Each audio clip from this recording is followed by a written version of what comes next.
What's up, everybody? Editor Cullen here. I'm currently in the process of working on Ep.6 of the Lost in the Cosmere podcast, but this is going to be shown to you guys before the episode goes out. I just wanted to kind of let you guys know. We run into a couple technical issues with the last couple episodes that we filmed, which is going to be 6, 7, and 8. This one is missing footage. I know 8 is missing footage. We have the audio for all 3 of them, like the complete audio, but we've just been running into some technical issues. We're trying to upgrade the studio, which will be huge. So obviously this just comes with the territory and stuff like that. So I just want to let you guys know, so that way, like, the end of the episode comes around and it's like, oh, why the heck is there like an hour of missing footage? The episode's not done. We still have the audio through and through. But hopefully by episode 9, we will be able to have our beautiful faces on the screen for the entirety of the runtime. But until then, enjoy episode 6.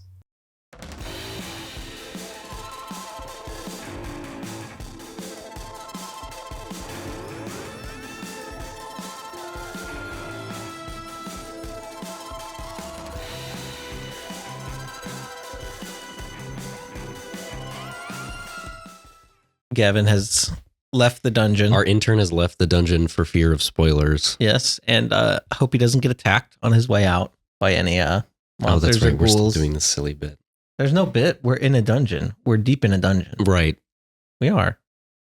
Anyway, welcome back to the Lost in the Cosmere podcast. Here we are. So Very long call. today we are talking about Words of Radiance. Wordy of Radiance, and Edgedancer, because I did finish Edgedancer. That's right. I forgot we're talking about that too. I'm actually already like close to halfway through Oathbringer too. Yes. But we're gonna wait on Oathbringer. Yeah.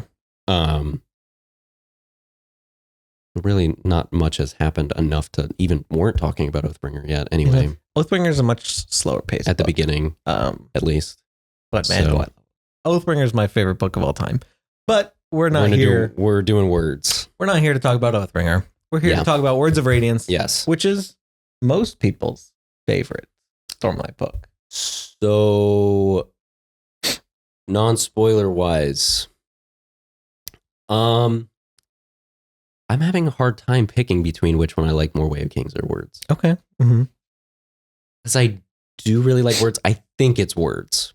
I think it's probably Words as a book overall. I think right, it's because Words. the pacing of this book is just really 1,000 times better. It's like that perfect pacing where it really has is. like the like I said with like Oathbringer, like where I'm at so far. There's been like not that much action, and I'm almost like halfway through the book. This book has a lot of action. It feels like it's a lot. Where Yeah. like Way of Kings had like close to that, but this almost has like the perfect mix. So I would Mhm. say probably Words is the Yeah. best I think so. for me so far. Yeah. I mean, I'm still not done with 3rd, haven't read 4th, and the 5th one comes out later this year. So Woo. But I don't still, wanna- yeah, but still. yes, really, really, really, really good. I think mainly because Shallan gets more in this one, Mhm. and Adolin gets more in this one. Yeah, Adolin does get a lot of really cool moments in I this would book. say. And you get to explore his just personality Correct. a lot more, which is really fun because he's a really fun personality. And then I mean, like, my boy Kaladin gets Yeah. a ton of stuff. He gets a lot of A stuff. ton. He does get a lot of stuff in this book. So yeah, I would say this one's probably the best one. Edgedancer was also really good. I think it's a cute little novella, It is, yeah. and I like the fact that he wanted to write it, considering how big everything is in the Stormlight stuff. And I know that the main character clearly isn't going to be maybe super important 100% yet.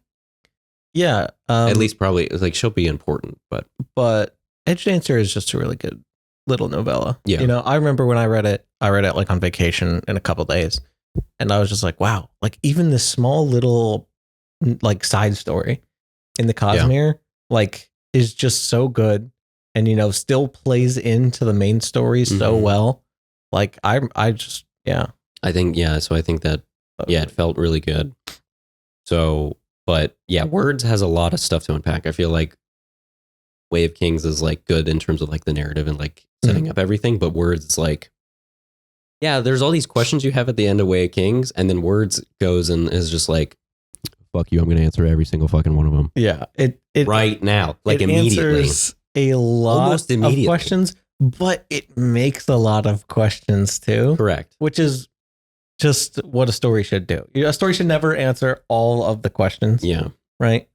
Because like funny thing is it's like I like to not read as much of the next book until we've started the podcast, Mhm. like for the one I just read, which clearly isn't working since I'm halfway through Oathbringer. You can't stop yourself. But it was funny because we were prepping to do the Way of Kings one, and I had already read like a little bit of Words, and it was funny because like the first freaking chapter of Words immediately is like already setting, like it was already starting with stuff. Yeah. Because I think it's a Shalon chapter. Mm-hmm. And I was just like, oh, okay, well, I'm gonna have to play like a little dumb. Yeah. But Words really just goes right into it. I think the pacing is 1,000 times better. oh yeah. I think there's way more action in this book than in the previous book, or even all of the books. Really, I think this book has the most action in it. Interesting. Honestly, there's so many good Okay. moments, standout moments in this book. Oh, it has it has to have probably, like- I mean, I'm not done, right? Mhm. But I would assume reading some of these moments, it's like these are like the These are like hallmark some of the moments of all time. Yeah. Yeah. Like, because whereas like you're reading Way of Kings and all of those moments are really at the end. This book has moments all throughout the book because it has that all are the just like, quotable moments. whoa, holy crap. It has like, all the quotable moments. it does. It does have a That's lot of the quotable thing. moments. Like I can think of a quote for almost every, well, at least the two big ones. Yeah, there is in one. my head. There is three one big ones. big one, right? Like There's three we'll in my talk head, about. and they all have to do. But with in terms of Kaladin. pacing, I think this book is much better than Way of Kings. Mhm. You know, so if you like if you manage to read Way of Kings, you know, and you like the ending, yeah, right? But you're like, oh, do I really want to read like another super long I would book? read them. The pacing is so much better in this one. You have to keep going. I would go for You it. have to. Yeah, 100%. I mean, yeah. Yeah. Because then you can take little silly quizzes like we just took for the cold open. Exactly. Yeah. Who doesn't like little silly quizzes? Well, as soon as I figured out, like, as soon as you find out that it's like, okay, yeah, so there's like the whole Night Radiant thing. And then, I mean, like, I didn't even know what any of them were, but I mean, I knew about the Words of Radiance backer thing. yeah. And I saw the plushies and I'm like, okay, so I need to figure out how much money I'm going to spend.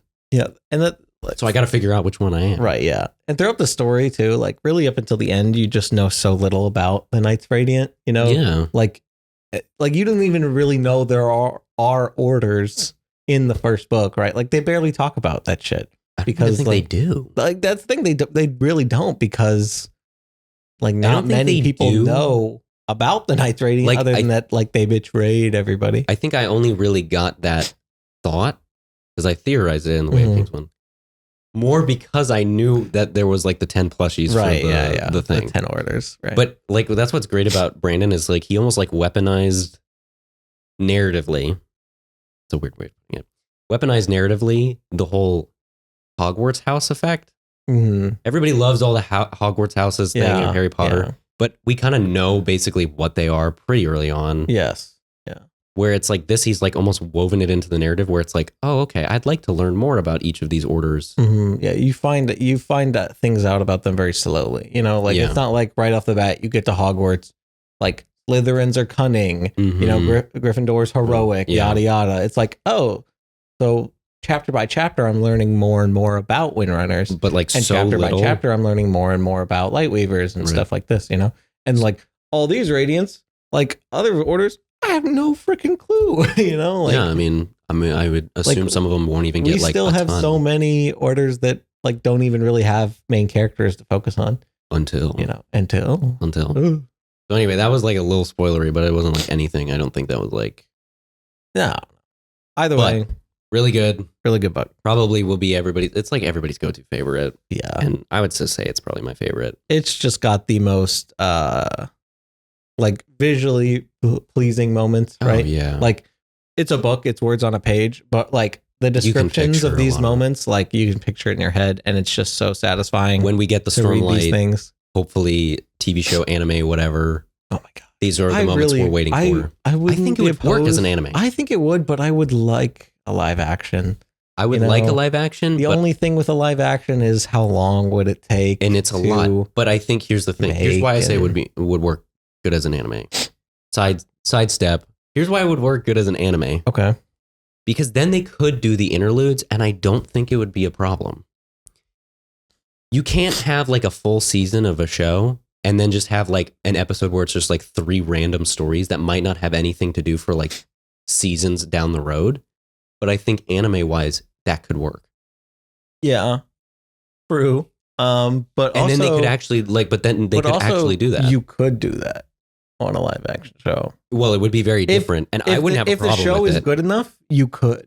I'm just speaking more in towards the whole audience. That gets the whole audience maybe even more intrigued, right? Maybe. They're like, because I mean, think of what Game of Thrones did to the general population of people, right? It took people like my parents who have never read a fantasy book in their life, and it has them like literally at family functions talking with one another. Like I remember my stepmom talking with her brother and like mom and like my dad and everybody, they're literally talking about like the wealth of the Lannisters and whether or not they would have like literally talking about the financial aspects of Game of Thrones. And they're like, so like the Lannisters don't have any wealth, so they wouldn't be able to do yada, yada, yada. Right. Because Casterly Rock is out of gold. Right. So it gets them so invested to the point where they're talking about nerd shit in this nerdy fantasy world. Yeah. I feel like if any other series was going to do that. The thing is it's like Brandon's taking like a line and almost like expanding upon like a sentence, right? Yeah. With the interludes. So that's where I sit there, because it's like we're in the middle of this whole thing, and then big like mid-season finale moment. And what? I think we're gonna have like an episode or two of just things that might, because again, some of these interludes, like they make no sense sometimes. I think the big thing to choose from would be like, what epigraphs do we put at the beginning of this episode? Oh, right? That would be cool. That would be because the thing is, like, that would be you're not going to make 100 episodes per book, right? So you can't do every single epigraph before every chapter, right? So you're going to be like, okay, out of these 10 epigraphs, which one do we put before this episode? Because you're also not going to put multiple epigraphs. So I would say before an episode, it would depend on if they're going to get away with doing the other Cosmere stuff, because if they're not going to do the other Cosmere stuff live action wise, if they're not going to do the CCU, the Cosmere Cinematic Universe, then there's no point in them doing the ones that might be somebody else talking about somebody else. True. Like one I just got to an Oathbringer. Yeah. You know what I mean? Yeah. Like they would probably do like death rattles. They'll do like those. Season 1. 100%. I mean, so who do we want to start with first? Do we want to? Now that we're finally done talking about we're done talking about aspects of a potential show. One day. Oh, God. So what? It was. So this book starts with Shalon. The prologue. Oh, prologue starts with Yasna's point of view. Yes. Of the events of the day her father died. Of the day the Gavilar assassin in white. Yes. Where Gavilar. She hired somebody. Liz.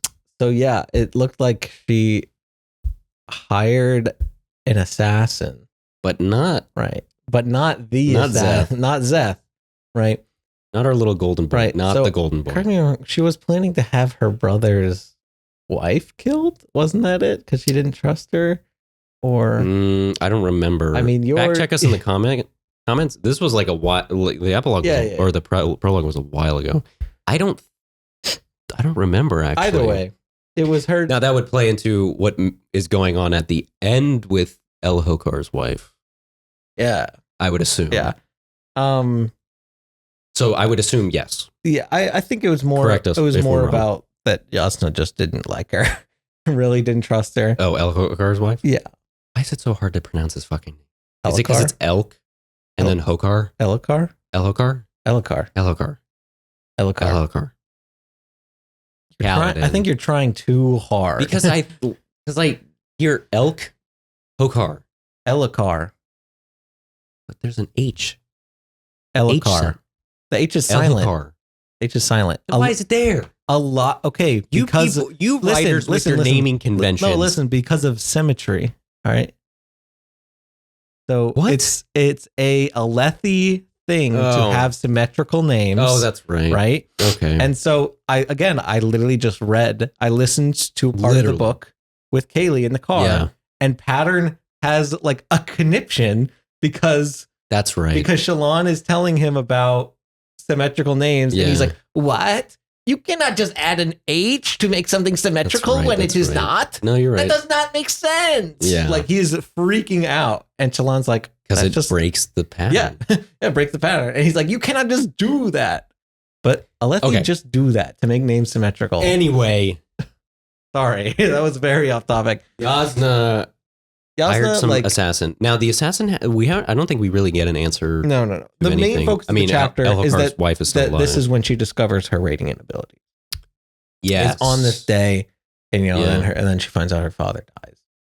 Yeah. And yada yada. But she talks to the. Doesn't she talk to the harsh Shendi that were there? I believe she talks to some of the Parshendi that were there. One that does get a little bit of a boost, Perhaps. like I was hoping, in Way of Kings. We're in the spoiler section, so yeah. how do we tiptoe around I don't it? know. You could say The one- Eshonai. You yeah, could say her Eshonai. name. Yeah, I think Yasna talks to her, I believe Yasna which is talks the to Parshendi Eshonai. Shardbearer. Yeah. Yes. But Yasna doesn't really get a lot of POVs. She just gets the one Right. She She gets gets this one two. at the beginning. because she's totally dead 100% the entire book.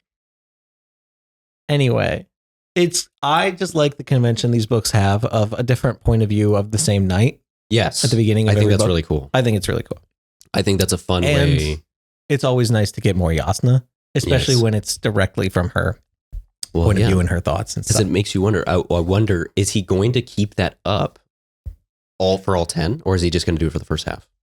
I don't know. Well, I know more than you do. I think it's Mm. just going to be for the first half. You think so? I think it's I would just- assume so. You got to pick out 10 different people. it's just for the first half. I would, yeah. I would think I'm so. pretty sure it's just for 10 the different first half. people seems a lot. Based on what I know, Oh, it's just for the first half. okay. Okay. But yes, Yasna doesn't have a lot to do in this book, which was a little disappointing. Yes, it is. But at least she's not dead.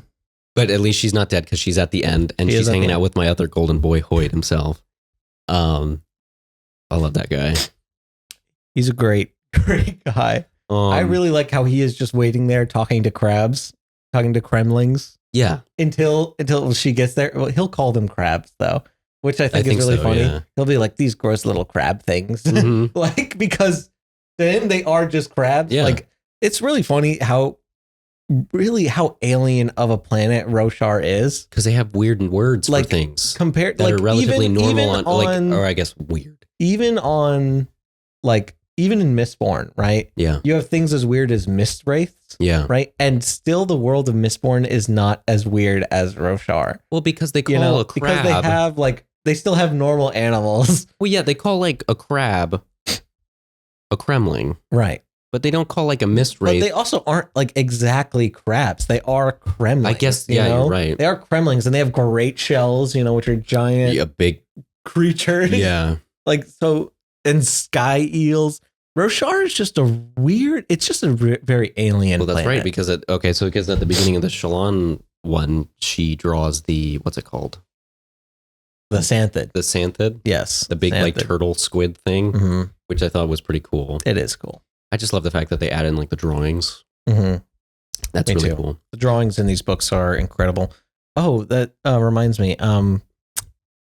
Shalon like mentions throughout the series that she was like taught by Dandos the Oilsworn, but To draw. to draw, right? Okay. But it was really like he's been dead for hundreds of years in world, and it's like she learned through his like books about Okay. drawing and stuff, right? Right. That's who she claims like her teacher is, Mm, even though obviously he never taught her. mhm. But Dandos the Oilsworn is like a reference to someone Brandon knows in real life A lot of them. that worked on like a lot of the art. I believe so. Yeah, I believe because so. like Correct me if I'm isn't wrong. I think he was like an old roommate. I don't know. I think Drahe was. Oh yes. Yeah. but yeah, but he is. I just think that's funny that he has a reference, like the greatest painter in the world of Roshar That's cool. was somebody who helps work on the art. I like that he adds them in like in a good way because I think Demu from Miss Demu. Is it Demu? It's Demu. From Mistborn is somebody he knew. Demu. Why would it be Demu? Because Elhokar, not Elhokar. Anyway, okay. So Yasna doesn't do a lot, but that's okay because I'm sure she's later. She's going to get more later. Yeah. I wonder, since she's on the cover of Oathbringer. But we know that she has like radiant powers. Yes, this book opens based off of the prologue. Yeah, the prologue and stuff. And I mean, before she dies. She like is talking to like a little talking to something thing before Shallan opens the door, and she's like, "Oh, yeah." But so I'm happy. Either way, she's not dead. No, she's not dead. But this book kind of leaves Shallan on her own. Correct. Which I thought was needed. Yes, for sure. Because we needed to see Shallan work out her own problems in her own way without. Because I mean, everything would have been trivialized with Yasna because Yasna is just that badass of a character. Oh yeah. That like all of Shallan's problems would have been solved like instantly. The equal treatment. So it was nice to see Shallan have to figure it out herself. Yeah. And I think Shallan in this book is like her stuff is 1,000 times better. I think you could argue that she didn't figure it out. Yeah. Because she had to make all these different personalities in order to actually figure it out. True. Which is obviously her character arc. Yeah. As a big part of her character. She does have like a bit of multiple personality disorder. A bit? Yeah. Yeah. A lot. A bit. She has a lot. But yeah. Do we want to talk about Shallan or do we want to just go ahead and talk? Let's just talk about Shallan. Okay. Yeah. So Shallan opens with her. So obviously Shallan turns out she's a Radiant too. Yeah. Big shock after the Spren pattern. Yeah. I love Pattern. Cullen loves Pattern. He's silly. He's super silly little guy. He does silly little jokes. Yeah. So then you learn Shallan's radiant powers are different, than Kaladin's. Correct. Which we learn a lot more about radiant powers in this book as well. Mainly through the few lines Yasna has before she dies.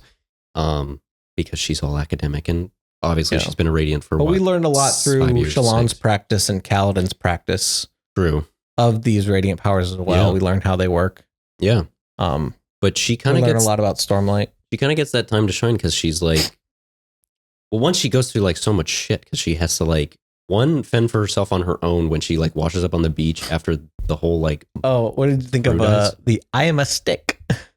Oh my god! When she has to try and convince that stick to turn to fire. Stick. But you could be fire. I am a stick. Yeah, that was funny. Yeah, I think it's funny that he like thought that would be the funniest freaking thing, and he created the fact that everything technically has like a Spren in it, giggling and kicking his feet.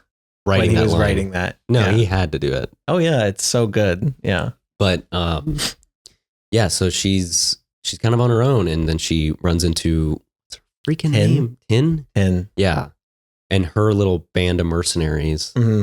And I just think it's funny that Shallan, this like prim and proper, won't do anything, like has to deal with all these big like mercenary dudes. Yeah. And kind of has to like get her hands dirty. It's like the perfect she does. start. Yeah. I mean, she definitely, for the most part anyway, right? Like doesn't, like to, like portray herself as like somebody who gets her hands dirty, right? Like she does for the most part play like a prim and proper, a bright lady, Right. Well, so if it is regular nice to Shallan. See, yeah, right. If it's Shallan. So it is nice to see that other side of her come out and kind of manifest throughout those early chapters as a different personality. And then when she gets to the camps, it really takes into effect and becomes a veil. Because when Tin starts kind of but what I can say is like I was jumping out of my seat when Tin discovers who Shallan really is, right? Because Shallan discovers that Tin was the one who had Yasna assassinated, or like it was her boys that did it, right? For the Ghostbloods, right? For the Ghostbloods. Yeah. And then once like Shallan and Tin figure it out at about the same time, right? And Tin like is about to kill Shallan, right? And she's like, yeah, sorry, I had to turn out this way. And Shallan's like summoning her shard blade at the same time, and she stabs her. And Shallan, like, I can't remember what the line is. I can never remember what it is. But she's basically just like, yeah, fuck you. like cold as hell. Like I remember when I was listening to that audiobook, like the narrator sounded like a different person, like because she just switched the personality, of Shallan, like the way she was portraying her voice, right?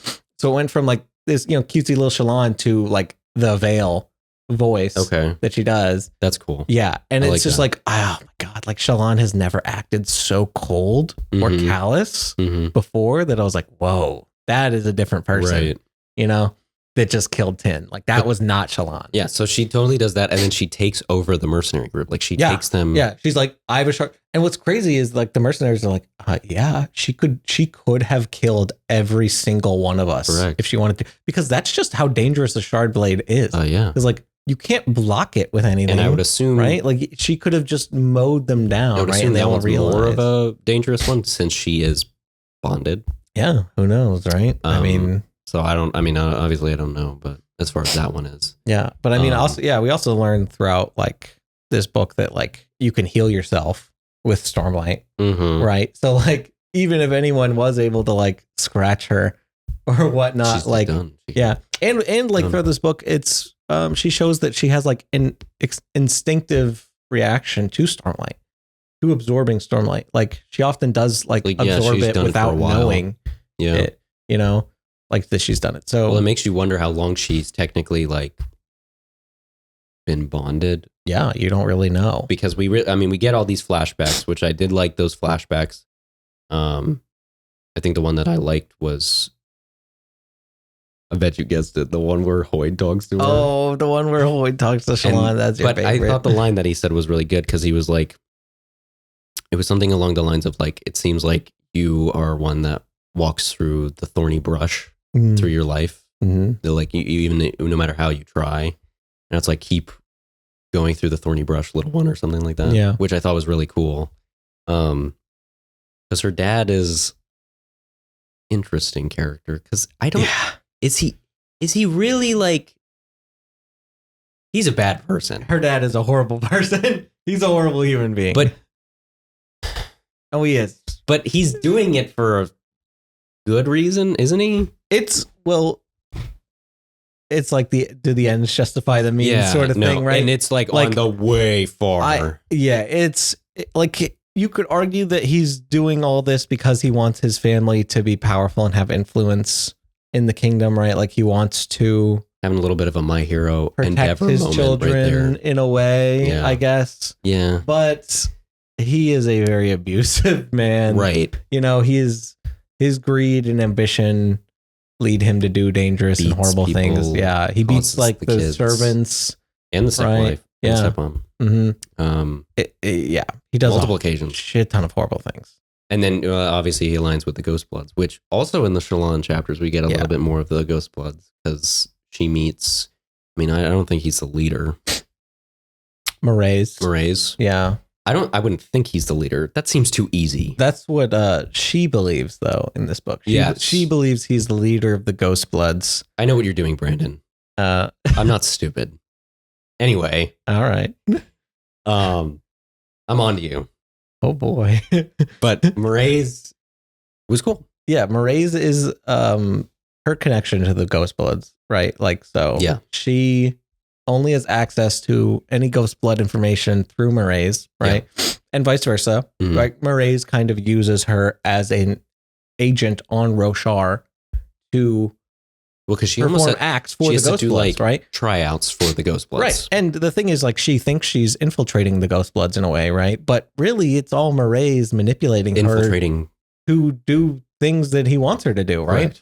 So while she thinks she's getting information from him, like, he is really using her at the end of the day. He's like, I'm on to you. And she kind of knows it and kind of accepts it. Like, I think the Veil persona, right? Definitely understands that she is being used, but does it anyway because it gets her information to things that she wants, Like Ends justify the Vale, means. Vale is definitely an ends justify the means kind of persona. Interesting. Yeah. So, but for me, I'm just like, I want to know more about the Ghost Bloods. And that first chapter with her going in the little bunker, their little hideout with like everything, it's like, and Leonardo DiCaprio. they talk about how Moraes has a bird. Yeah, he does have he a has bird. a bird. Or a chicken, as Shalon called it, a flying chicken. Oh my god, is that what they meant? I thought it was just a Roshar thing. So Roshar doesn't have birds; they have chickens. So anytime they see a bird, they call it a chicken. Oh shit! Okay, because this whole time I I mean, I knew he had a bird, but I thought it was just some weird like Roshar chicken that was like weird. No, she meant a parrot because they've never seen. They only have chickens. Anytime a Cosmere character or a Rosharan character sees a bird, they assume it to be a chicken. They're like, "What kind of weird flying chicken is that?" Okay. Because they don't have birds. They have sky eels. They have sky eels. They have weird fucking shit like that. They don't have birds. They don't have cows. It's just an alien ass place. And Moraes is here with his chicken. His colorful chicken. But a lot of people have been talking about, like, I feel like there's a lot of discussion about what kind of bird Moraes does have. Because we do know there are certain birds in the Cosmere. Well, so does that make you wonder if he's from from First of the Sun? First of the Sun. Yeah. And he's part of the Hunter Coalition or something. Isn't that what they're the Hunter? Yeah, they're the hunters or the trappers. The trappers. Yeah. So I wonder if he's from that, or is it possible that he was one of the people that show up at the end of Six of Dusk? That's setting up the maybe. Yeah, you never know. Maybe Moraes will show up in Isles of the Amberdark. Maybe. I know he doesn't. Oh. Well, crush my dreams like that. No, it's anyway, fine. But yes, I thought it was cool to see that because it's funny how much I've read, and Hoyt is really like the only big world. There's not that much world hopping as you would think, and as much as I have read. Yeah, well, a lot of the world hoppers are very good at hiding.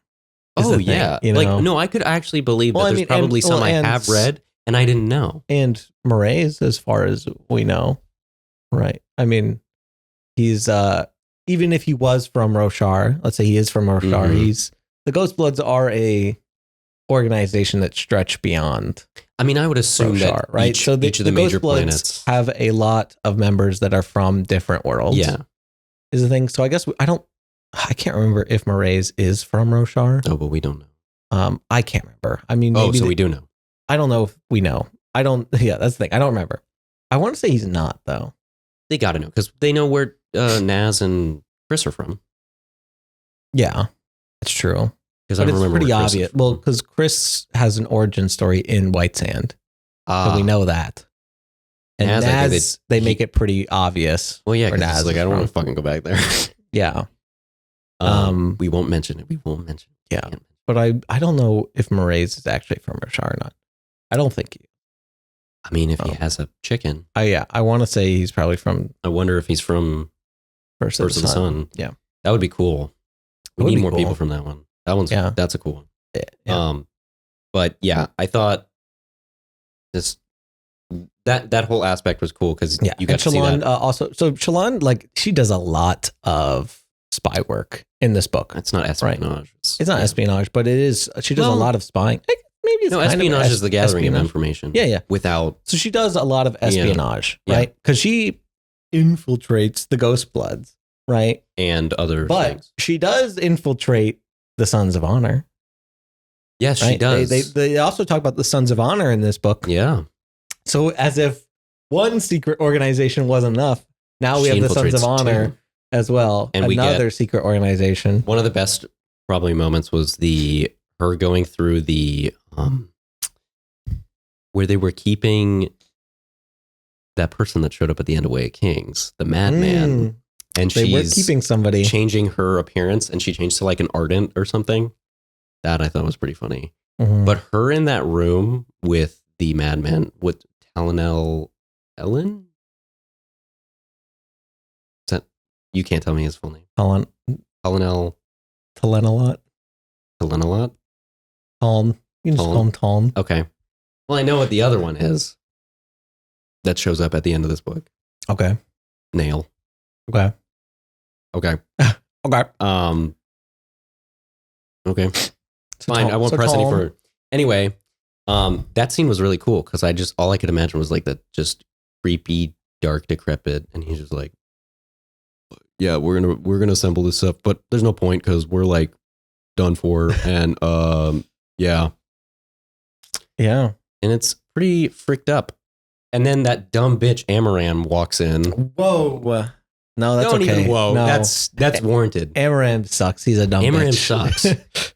Like, and we'll talk about it in the Kaladin stuff. He is a dumb bitch. He is a dumb bitch. He sucks. He's the worst. He is like the worst. You thought, like, okay, well, so everybody shits on Sadius. You know, Sadius is the worst. Amaram is worse than Sadius. Yes, he is. All right, 100%. No, Sadius is just like knows how evil he is. He's just a silly little shit. Like he's an asshole. Sadius knows how evil he is. Oh right? yeah. Sadius knows that he's a fucked up guy. Amaram thinks everything he does is for the greater good. Oh yeah. Like actually thinks that what he's doing is right. 100%. And classic secret organization guy. But I wonder. The worst. I just wonder what's gonna go on with that madman and why. Well, we know why Amaram was going for that sword because he's such a greedy little shit bitch. Sorry for all the curse words. Greedy little jerk. Yeah, he's a jerk. That wants another shard blade because the one that Kaladin got for him wasn't enough. Yeah. Oh my god. But anyway, back to Shallan. Yeah. Also, the lead up to that was she had like a mask on.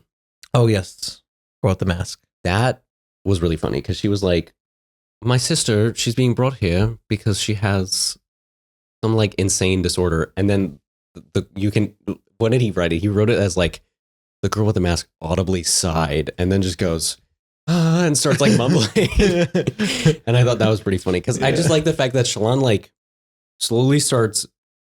Like for Shallan, the area, this stuff is like all new to her, but right? Yet she's figuring all this stuff out for like the first time, and then you get a character like the girl in the mask who's clearly done this kind of thing before, and so Shallan's like doing like a bit, right? Mm-hmm. It's like in a way it's a bit, right? Where she's like my sister here who's mentally disabled, and then the girl in the mask is like really like this one, like this is literally such a this is like what we're gonna do. This is like such a cliche one. She's like, all right, fine. Like, we could have hid under the cart. We could have done we could have done else. so many other things, but this is what we're doing. One where it has to embarrass me in the process. Exactly. But it's also such a professional that she's just like, all right, I gotta go with it. Yeah.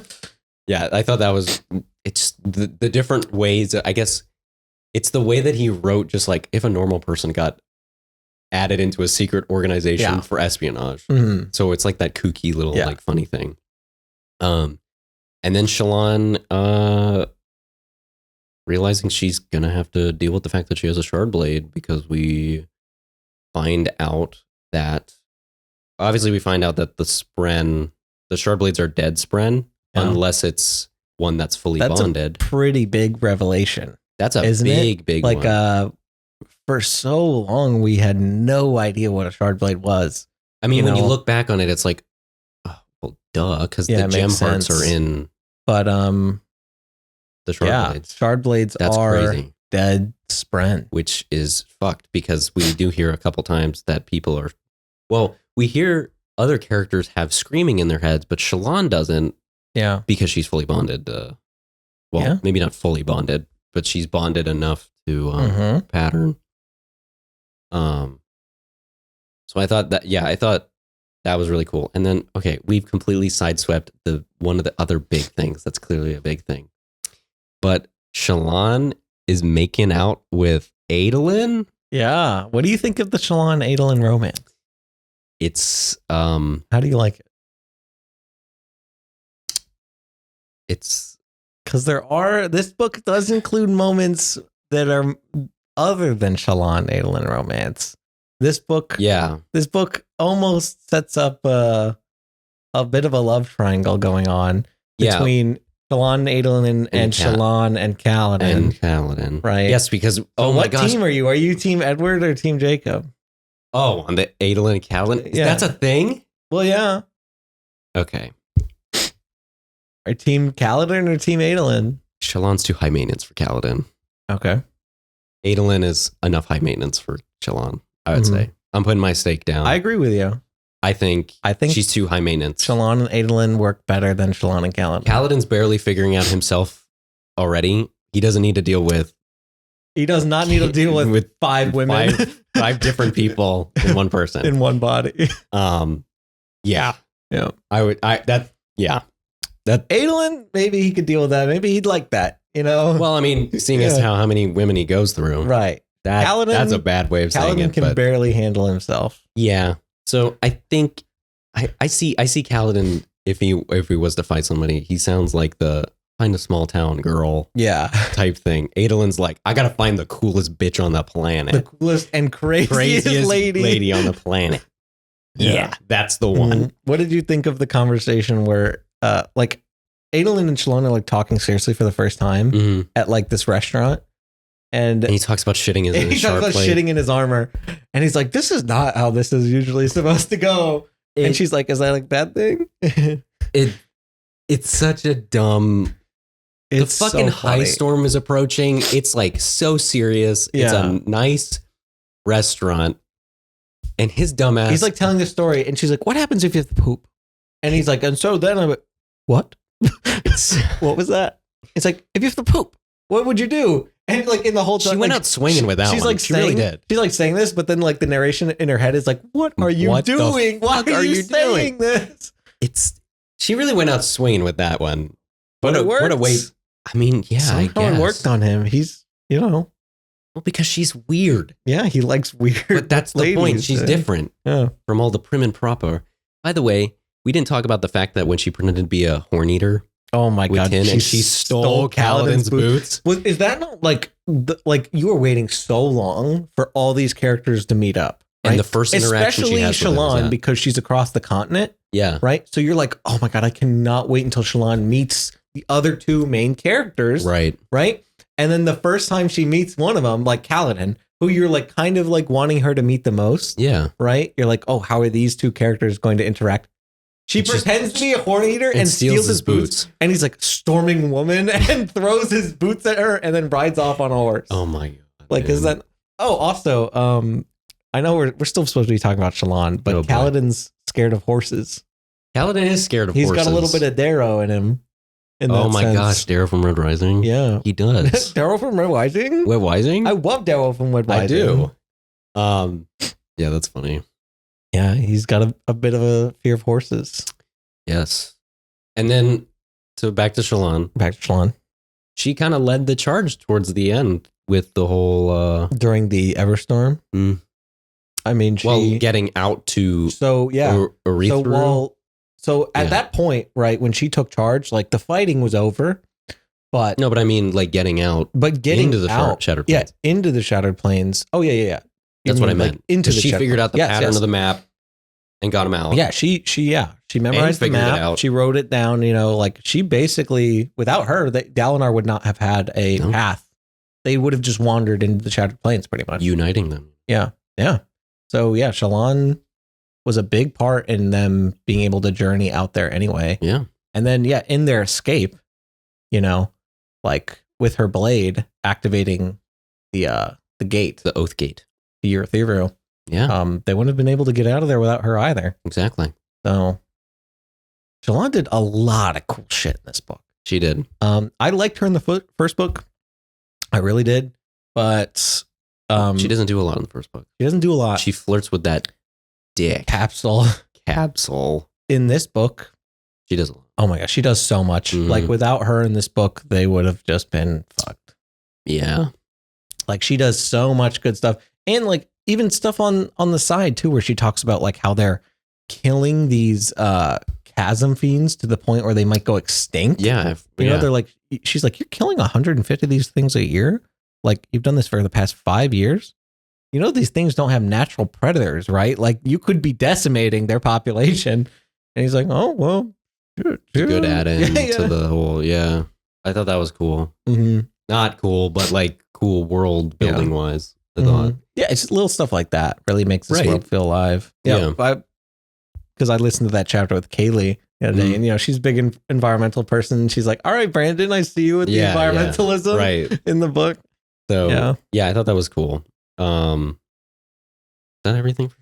I think that's most of the Shallan stuff. Do we want to do Dalinar because he doesn't? You want to save Kaladin for last? I know. Yeah, obviously. Yeah, because we'll talk about the little bit of Shallan left with Kaladin. Do you want to talk about Kaladin and Adolin like kind of intertwined then? I guess with that one little Shallan thing. They do, they do share a lot of big moments. Mm-hmm. So, but Dalinar really is just kind of like trying to keep his reputation. That's about. He's a little more of a. He takes a little more of a backseat in this book than he did in the previous, right? He does. Because in the previous book, you know, it was a lot about his decisions changing things, right? Like he's the one who like saved Kaladin, like Kaladin saved him, but then he's the one that put Kaladin in this position and yada yada. So he was a big part in the last book. In this book, he's really like more of a background character. Like I think he's getting his army together to go set out on the plains. Like he's still got the visions thing. He's got the countdown thing going on. Yes, that's right. You know, the countdown until the Everstorm. That's a pretty big thing. But even then, like that's not necessarily something directly. Well, because so what I like about him is one, I think it's cool that he's like almost immediately like, yeah, so Kaladin, like just offer your opinion on these stuff. And he's just like a captain. Like he's not that high up on the chain and he's really just a guard. Yeah. Essentially. He's just the head of the guards and he's essentially asking opinion wise. I don't know if that's like reflected real military wise. But like, I mean, military wise now it's not medieval standards. Yeah. This would be more medieval standards, but like, that's crazy. Like he's known him for like what, a month? And he's asking for what? How to deal specifically with kingdom stuff? Yeah. Because Elhokar can't do anything. Right. Elhokar's useless. Because he's kind of useless. He's just a useless drunk in this book. Speaking of Elhokar, he really is just we'll get to useless. That in the Kaladin stuff. Yeah. With like there's so much stuff with the Kaladin stuff. There's a lot of stuff in this entire book. Oh no. There really is. Because the ending has so many like things right at the end. And it's like, okay, well, that's like when we're done with all the POVs, we still have maybe like a good amount to talk about. Yeah. But Dalinar is really just kind of keeping his reputation safe because this is the one where Sadeas's wife, that really not nice lady, puts out like a memo to everybody and is like, this is what he said about the Almighty. And it's like, what is this, high school? No, this is, like you said, this book really is about Dalinar trying to save his reputation among the other high princes because Sadeas and his wife are effectively trying to destroy his credibility. Well, because they end the whole like game part of it. Yeah. Like no, they're like, no, like we are going to like destroy your credibility. You know, like we're going to make you seem like you are genuinely insane, which people have already kind of started to think because of his visions and stuff. So like they really are just ruining his reputation. Yeah. I think my favorite chapter Dalinar wise for the book was that one with the whole like them putting it out. And he's just like, I don't fucking give a shit. Yeah. And Navani's like at the party, right? Navani's like, yeah. Doesn't he like stand up on a table and he's like, listen, I know what you guys heard about me. Well, because Navani's like, you know, it's okay if you give a shit. And he's like, I don't fucking give a shit. And it's like, but it's okay if you do. And then fucking Hoyd walks in and his dumb ass is making fun of shit. And Hoyd has like 3 heart-to-hearts in this one because he has one with Shallan and one at the back. But he does talk to Dalinar and he's like, you need to like kind of probably say something. Yeah. But Dalinar gets up on the table and is like, yeah, I'm crazy. Yep. That's I'm right. having visions. Like he says, I'm it's so crazy. matter of fact too. He's like, you guys are right. Yeah. I'm crazy. You gonna listen to me or what? Yeah. Because when this shit happens, when the Everstorm comes, you better wish that I was crazy. Yeah. So yeah, I think it was cool to see that because he doesn't have really like the vision stuff is happening Mm-hmm. in the first one. But his part to play in this book is not as significant as like Shallan or Kaladin's, you know, until the end when he's like leading out into the Shattered Plains. He's leading them out. But even then, like if you think about it, like even if Dalinar died in just this book, right? Like you still have Adolin to lead the army, so he really is playing like a very backseat role throughout the book. So. You don't think Adolin would have led the army into the Shattered Plains? No. Why not? Adolin's not enough yet. I think he still would have led them out into the Shattered Plains. He would. It wouldn't have been a good idea. How about that? He would have. Wouldn't have been a good idea. Regardless, Dalinar played a backseat in this book. Totally. Right. Which isn't a bad thing. Right. His stuff was all still really good. His romance with Navani in this book, I think, is really good. Yeah, it's very well done. Yeah, I know what you're doing, Brandon, sidestepping the incest thing.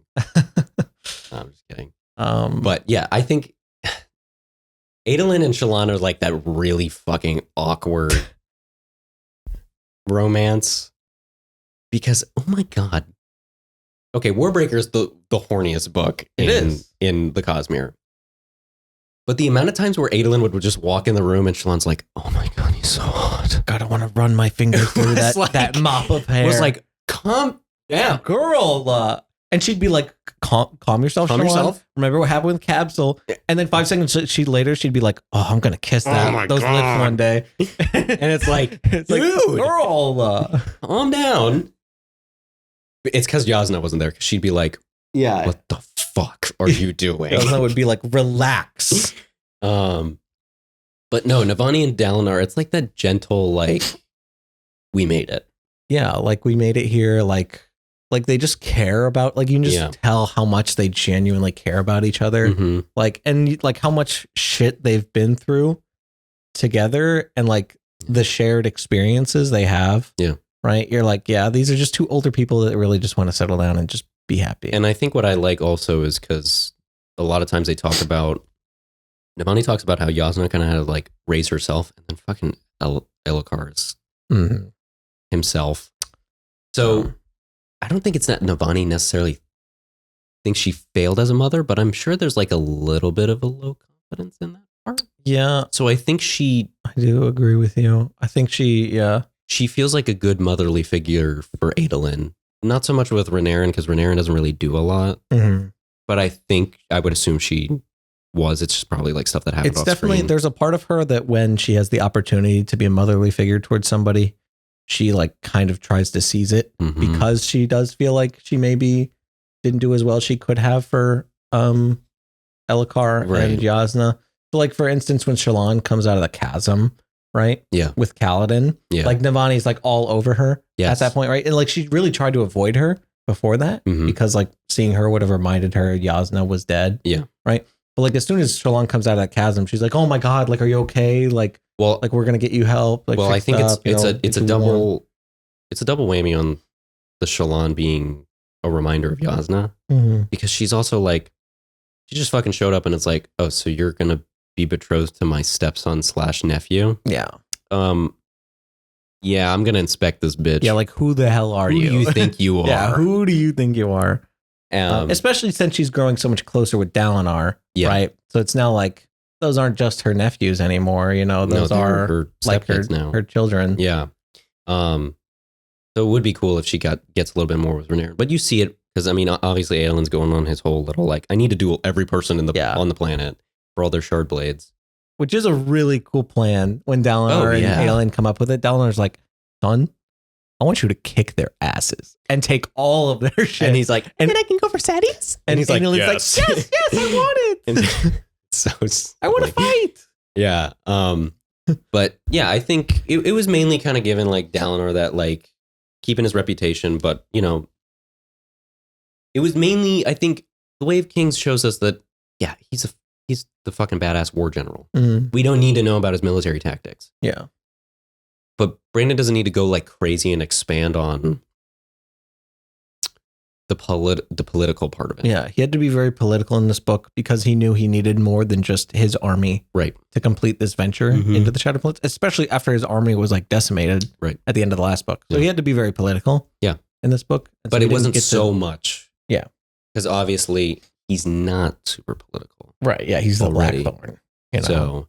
So he had to do it in like his own way. But he was still able to get some peeps on his side. One of Sadius's people on his side to go out to the Shattered Plains, which was cool. Mm-hmm. So yeah. Did he? And so then at the end of the book, with Dalinar, after he fights, he has his little fight with Zeth, which is really cool. Oh, and he confronts Amaranth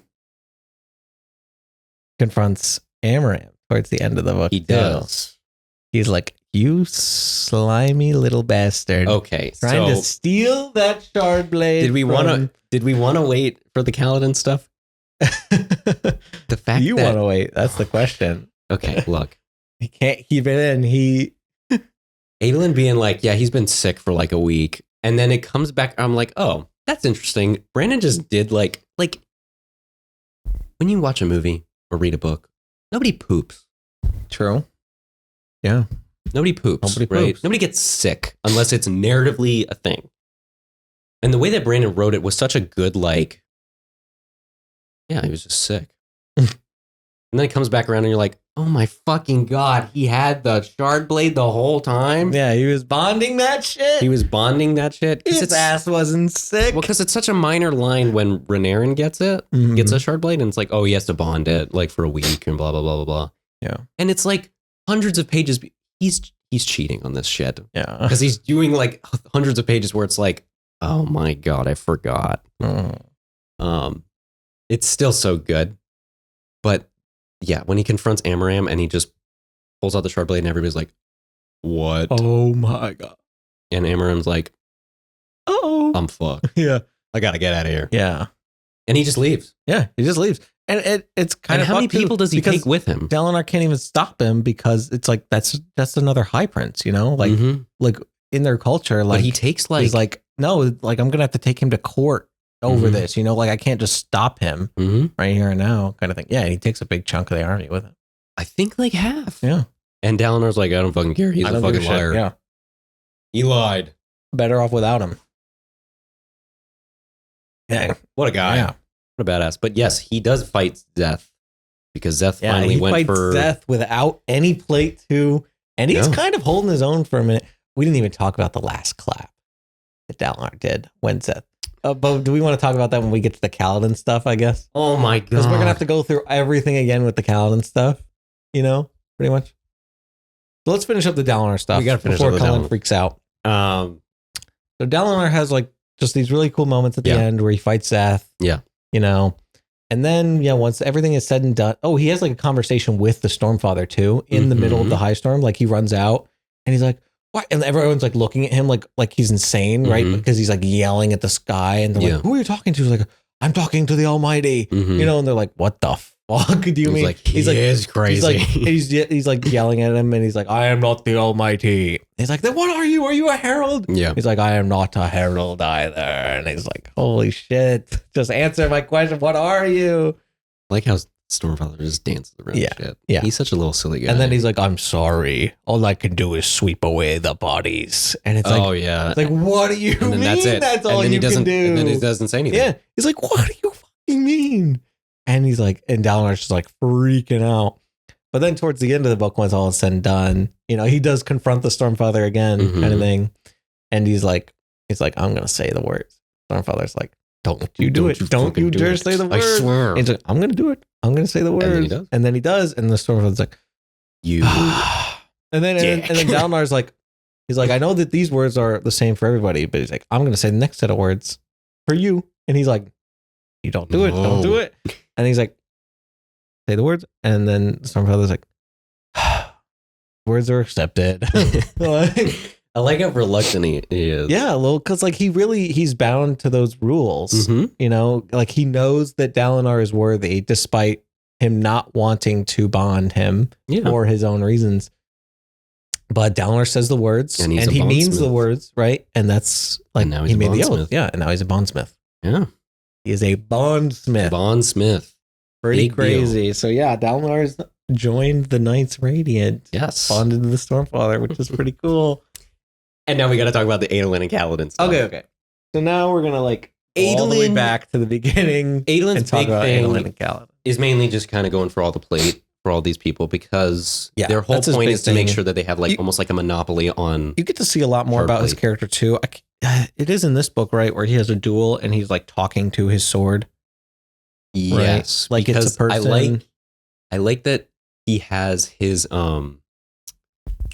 dual rituals. Yes. He has to eat chicken or something, and then he has to. And Renarin's like so in on it too. And he's like, which "Did you is eat chicken? Did you eat chicken? Like, where's Mother's necklace?" Yeah. He's like, "Oh my god!" like, Yeah. like I don't have it. And Renarin's like, "I'll go find it. I'll go find it." And Adolin's like, "He's not gonna." And be able to Navani's find it. like, "I just have to." what is Yeah, happening? like you are insane. But I think it was cool seeing his like approach to each of the duels because he's so cracked with the sauce on that. Adolin really is just the duelist of all time. He is the duelist of all time. Yeah, Because the first one, he's just like, yeah, I'm gonna knock your sword out, and I'm gonna beat the shit out of you. yeah. And a lot of those first couple duels too, he is not even really going for like he's not even trying to win immediately, No, he's right? not. He is going for the spectacle. Yeah. Like, and so like he is doing really stupid things that he would never normally do Mhm. and still winning. Yeah. So it's like So that crazy. Yeah. like in So- one of the fights, like he's just going, like he's cracking the opponent's shard plate all Mhm. over. And just so it gets to the point where the opponent's plate just completely leaks out of light and they can't that's move. smart. And he's like, boom, I just kicked your ass. You're done. You're done. It's over. Like it's that simple. It's over. Like you just But lost your plate. He also has, obviously, we talked about his stuff with Shallan, but he also talks to Aishonai. Yeah, he does talk to Ash and I think he sets up the meeting with Yeah. her and Dalinar. He does. But then like he like convinces Dalinar that would be like too dangerous. Right. And then like that was like the chapter. They set up that meeting. The Mhm. chapter after Eshonai has like her interlude, Yes. right? Because Eshonai does have a few interludes in this She has book, one per set. and her interludes are very good, right? Because Yes. you can see her as a character, like she's a very good character. She doesn't want this war to keep going. Like she's really just trying to fight to protect her people, But she's going through Right. the, and then like I guess, and ends then just fights in like means. one of the last interludes, Mhm. she bonds with a storm spren. Yes. Right. And she unlocks a new form, right? We Storm learn a form. little bit more about Parshendi forms, Forms, yes. which is pretty cool. And we see her unlock storm form, Yeah. and that completely changes her personality. Yeah. And like now she's like super bloodthirsty. Mhm. And like she even talks about how like there's that part inside her, like that old part inside her that's like screaming at her to like stop. Mhm. Right. But like she hears like a new rhythm now and she doesn't care. Yeah. And it's like, oh, that is not good. No, it's not good. Not good. And then she convinces all the other people to. Yeah, she almost go has into like a little bit storm of a form. cult of Parshendi. Yeah, that it's, well, follows her. she Or is it basically everybody? she basically not takes everybody. half of the Parshendi population and then And turns them into storm form, and then the other half try to escape through the chasms, mhm. right? And so by the end of this book, we're kind of left to assume that the rest of the Parshendi got killed in the Yeah. chasms because the high storms, Well, because the high storm combining with the Everstorm mhm. flooded the chasms. So if they were escaping through the chasms, by the end of this book, we are left to believe they were. I mean, we know what happens when the chasms flood. Yeah, You know, that's not good. yeah. So But yeah. but Yeah, Adolin meets with Eshonai. he does, which comes full circle at the end because during the whole where everything's happening, Yeah, they duel. Him and they Eshonai duel. and He does kick her ass. He kind of kicks like her ass. physically and like everything's like she's stronger and like faster. She's than kind of him. kicking his ass in the Like beginning, she is kicking his ass. He's like, oh fuck, like she is good. but then you he know? like, And then he outplays her. You know, oh like yeah, because he like, doesn't he like throw the shard blade aside and then he just like knocks her knocks into, her into the the chasm, chasm. right? And a really cool moment after that too is that Scar and Drehy save him. well, After they save that. him throughout the whole thing Yeah, because they they save go him behind throughout the lines. entire battle, right? So like, oh, it's just such a cool moment to see like these two Bridge 4 characters that have taken such a back seat, Correct. right? Help save Adolin, Yes. right? And there will be times later in the book where they pay homage to that. Like, well, Adolin will talk about Scar and Drehy. Yeah. And Kaladin will be like, how the fuck do you know them? And he's like, He's like, we cool. hang out. He's like, We've been around. yeah. So Scar and Drehy saving Adolin and Adolin acknowledging them for it is just so cool. He's like, man, you got, like, he's like, thanks, guys. Like, He's like, yeah, I got to rely on you guys more. Like, right, yeah, literally. so Adolin really comes full circle too, from being he's against Kaladin, against yeah. the Bridgemen, to now being like, yeah, you got, it's not just Kaladin, it's like all of you guys. He's like, awesome. holy shit. Right. So I guess if we're talking about Adolin still, right, and somewhat Kaladin, we need to talk about a certain chapter. And that chapter one? is Whitespine Uncaged. Adolin's duel. This was gas. Wasn't it gas? Isn't it crazy? I can't believe we're only talking about that now. I can't believe we actually, held off on we've that. talked about a couple things. Wait. Before we talk about this, do we have to talk about the Zeth chapter? Where he fights Adolin, Kaladin, and Dalinar? Okay. Because that chapter is insane. So so Zeth freaking shows up, shows his freaking face up. They're all like, oh my God, he's come for Elgar. Yeah, it's like, and he's like, oh, psych. Yeah. We're going for the Dalinar sweep. Goes for Dalinar. And they're all fucking fighting. They're fighting, and Adolin is like, we're children.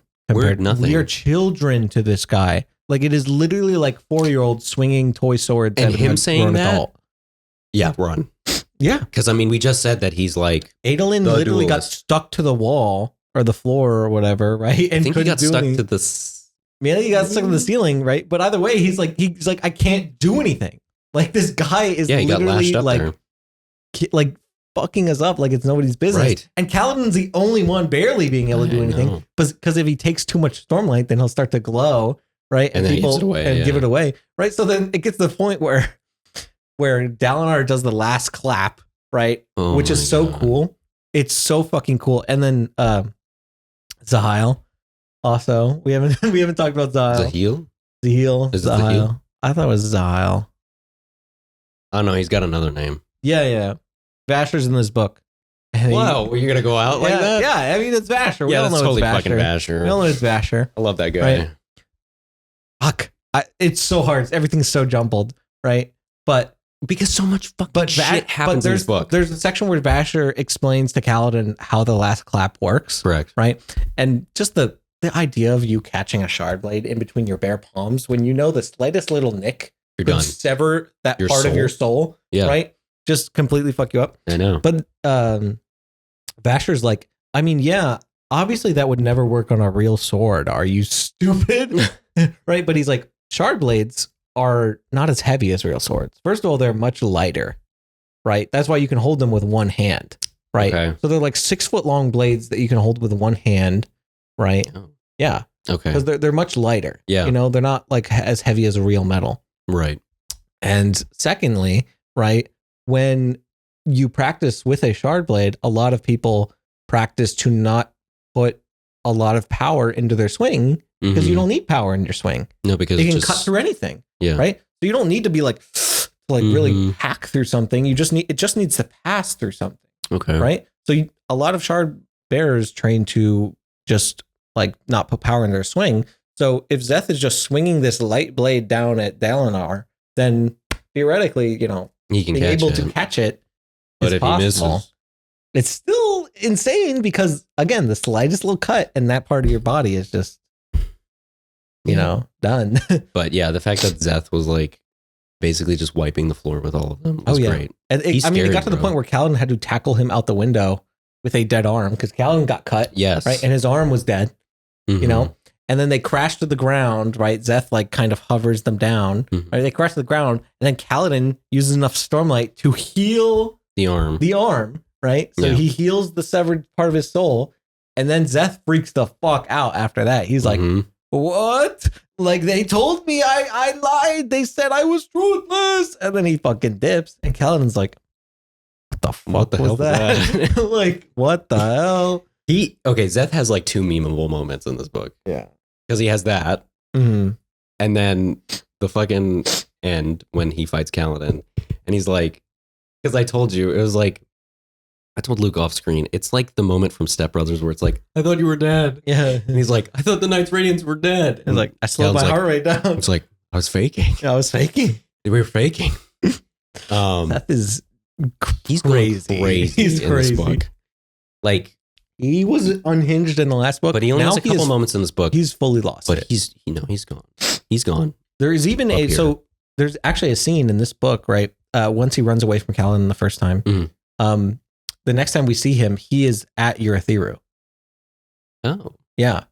So like, you probably don't remember because like you didn't know what Urithiru was at the time, but when he is like contemplating, when he's reflecting about that encounter he had with Kaladin, he is sitting at the top of Urithiru. You know, like he's talking about like being at the sacred place, right? Yeah, So- no, I do remember that. Yeah, so that's But I thought in my head, I'm just like, oh, he's just fucking hanging out on like a mountain or some shit. yeah, but no, he was hanging out at Urithiru. Oh. Yeah, How did he know about that? that's another interesting question, right? It's like, how did he get to Urithiru?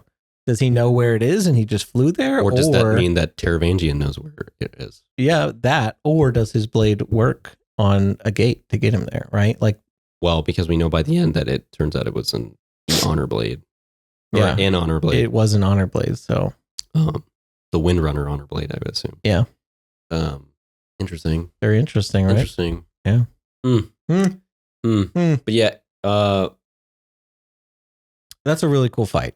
that was a really cool fight. It's a really cool. That's like one of the earlier moments in that book where you're like, holy fuck, this book is I know. crazy. This book Yeah. is way more action packed. Oh, yeah. You know, But then, then we White get Spine. to White Spine. Okay, yeah. Okay. The White Spine on Cage. I had heard some little trigger words, White Spine on Cage, multiple times Yeah, when you and our buddy would talk about it. yeah. Talk about it. I mean, it's just the chapter. And when I got to it, I was like, oh, I've heard these words before. And I read it at the worst fucking time because I read God. the chapter Doesn't that suck? So, well, the chapter and I was at work. the chapter before that one, right? It ends with it's like Adolin's chapter getting ready for the duel, isn't it? And then the Yes. chapter ends, and it's like it wasn't 2 shard bearers that walked out. It was, yeah, it was four. 4. But so I read White Spine Uncaged at work. So I had to stop after it Mhm. with the Kaladin sweep coming in. With the And I was like, you gotta be. yeah. But yeah, the fact that the 4 shard bearers showed up and he was still relatively holding his own. So yeah, 4 shard bearers showed up. Adolin is like, holy shit. And Dalinar's freaking out. Like anyone related to Adolin, or even close to him, is like, Mhm. what the actual fuck? Like even Shallan's in the crowd. And she's like, holy shit. They can't be doing that. Yeah. Like that. What the hell? And Sadius is like, And like, yes, I can. even Shallan, she like sends Pattern down there to like Yes. fuck with some of the guys. Yeah, that's right. But before anyone else even gets down there, Adolin looks at them and he's like, I think it's from somebody else's POV. Like, I think it's from Dalinar's POV where he's like, okay, surely Adolin is just going to like realize this is like Unfair. futile and Yeah. he's going to just take the loss and give up the blade and He's plate. like, no. And like, Dalinar's looking at him and he's like, and then Adolin closes his plate and holds his sword up and then charges them. And Dalinar's like, what the hell are you doing? Why are you doing that? And like, that's just such a perfect Adolin moment. Oh, though. it's such a good You know, moment. it's exactly what he would do. But so I like the fact that he brings in Renarin. Yeah. Renarin's getting a little bit of But he does hold his own, like you were saying. Like he puts his Really back was up just against like the Rhaenyra was wall just a so that distraction. nobody can flank him, yeah. right? And then he's like using fear to try and intimidate some of these guys. That's like he's right. like, I know these guys are like the weakest. So Mhm. if I can like scare them, right, Right. then maybe I have a chance. And it's like, it is like, holy shit, he almost does it in a way, Mhm. right? Because he's like, if he did manage to scare those 2, because 2 of them like did kind of like shit their pants for a second because he's like screaming at them and like slashing his blade. Mhm. And it's like, oh my God, like I almost do it. And then he just like takes one hit the back with like a hammer Mhm. and like just knocked down. He's like, oh fuck, like I almost did it. You know, like, right. like imagine if I had just beat 4 shard bearers, like imagine the story. And he puts his hand up to like, while they're like, he's down and they're kicking him in the plate. That's right. He like holds his hand up to like surrender. And the judge is not No, 'cause not she got paid acknowledging it, off. right? Because she got paid off, and he's like, "Oh shit, I'm gonna die here. Yeah. Like this is, like I am going to die. Mm-hmm. They're gonna kill me. They're gonna make an example of me." And then fucking And Renarin then busts in. Renarin, yeah. And then Kaladin's like, well, and Dalinar's like, well, anybody? Anybody's gonna help. Yeah, Renarin gets in there and he's like shitting his bricks while holding the sword. Right. Because again, he's hearing the screaming when he's holding that blade. Because that's the blade he bonded, right? That's right. So it's like in that moment, he is holding that blade, hearing a constant screaming in his head. Which we don't know. So that's why he's panicking, right? But at the time we don't know that. We're like, oh shit, like his seizures must have kicked in. Right. Or something like that. But even though at that point, he's bonded. So like his seizures are gone. But yeah, so he's like, that's why he's useless. And then one goes off to like fuck with him, and Dalinar's like, he turns to Amaram in that moment too. And Amaram's like, I'm just gonna sit. Amaram just like turns away from him, and Dalinar's like, really? Like the guy I picked to be the new head of the Knights Radiant. He's like, where's your honor? And then Kaladin steps up and he's like, honor is dead. But I'll see what I can do. The art of Kaladin, there's some art of Kaladin like jumping over the ledge with his spear into the pit. Dude. It is so good. I like that guy. It's so good. And then he's got to do, he does like a superhero landing. He does do a superhero landing. And then the Shardbearers turn to him. Like one of them turns to him and he's like, what the fuck is this guy? With just a regular spear, he actually has a death wish. Yeah. What a crazy fight. Kaladin's like poking him with his spear, and then he gets one of their helmets off, right? And then he's using that as like a glove. And he's like hitting them with But then he realizes like it drained his Stormlight, right? So it's like, oh shit. Yeah. Like what a cool fight. But I think that's where he discovers the screaming, because I think he picks up one of the shard blades. He does pick up one of the shard blades as well, and like screams. Well, it's because when he does a last clap in that fight. That's right, because he does. And so when he does a last clap, he hears the screaming, and he's like, he's like, what the fuck was that? He's like freaking out. But that whole fight is insane, because especially at the end, it's like, dude, they won. And then freaking Adolin's like, I challenge Toril Sadius. And then Kaladin's like all excited and giddy. And for my boon. and like as soon as Kaladin says that, you're just like, what are you doing? Well, yeah, because it's just like, he's like Brandon's like writing it, and it's like, he's getting kind of caught up in the excitement. So even then, like Elhokar like stands up and he points to Adolin and he's like, what do you wish for your boon? Yeah. Elhokar acknowledges him directly, and Adolin's like, I wish to fight Sadius like here and now. Right. And he's like, all right. And then not a second later, Kaladin's like, and for my boon, and for me, and Elhokar's like, I never fucking acknowledged you. Yeah. Right. And I do like how later they were like, no, that was Elhokar's fault. Like he should have just ignored 100%. you. Like you were just some dark guys. Like he should not have freaked out the way he did. But that's because he's a little shit. I mean, yeah, no, he is a little shit. It's okay. That's why Thaddeus got away for the time being. Wow. But it's just such an incredible fight, followed by such a oh shit like. And then he gets put in jail. Yeah, Kaladin gets thrown in jail, and then Adolin goes with him. Like, right? I love that too. And then Adolin was going to give up another plate. Mm-hmm. Adolin did give up. Well, he did give it up. Yeah, but he didn't give it up to Kaladin because Kaladin didn't. Right. Well, so he gave it to Kaladin when they got out. I do like how when they both get out, like Kaladin's like, what? Like what are you doing here? Like, and they in that moment they both like fully like have like a mutual respect for one another. Like the pettiness is between their like little rivalry like disappears, and they're like, yeah, no, like I fuck with you heavy now. Yeah. Like, after what happened. 100%. And then especially when Adolin gives Kaladin the plate, like in Kaladin's mind, he's like, oh my God, it's happening all over again. Mm-hmm. Like, I don't want this plate. I don't want the burden that comes with it. Like, because to him, this plate and this blade are what got all of his friends killed. Right. So then he's like, I don't want it. Like, I give it to Moash. And Adolin's like, what the fuck are you doing? He's like, okay. Like, do you understand what this plate and what this stuff is worth? And Kaladin's like, it's mine, right? Mm-hmm. And Adolin's like, yeah, it's yours. And he's like, so then I can do what I want with it. Yeah. And in Kaladin's mind, he's like, I know it's all going to happen again. Like he's going to take it away. It was never really mine. Like he's thinking that, but then Adolin, surprises him and he's like, all right, yeah. It's your wish. You do what you want with it. Yeah. And that like really surprises Kaladin because he's like, holy shit. Like, you know, he What did I expected just do? he expected another Amaram situation. Like, Right. because that's the way he viewed all Light Eyes. Yeah. And now, yeah, Adolin surprises him again, just like Dalinar surprised him. So Is that everything for Adolin?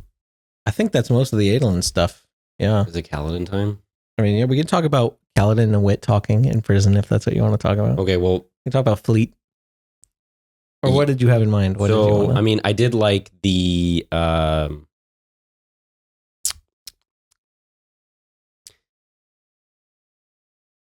him. There's not a lot of him with the Bridge 4 crew in this book.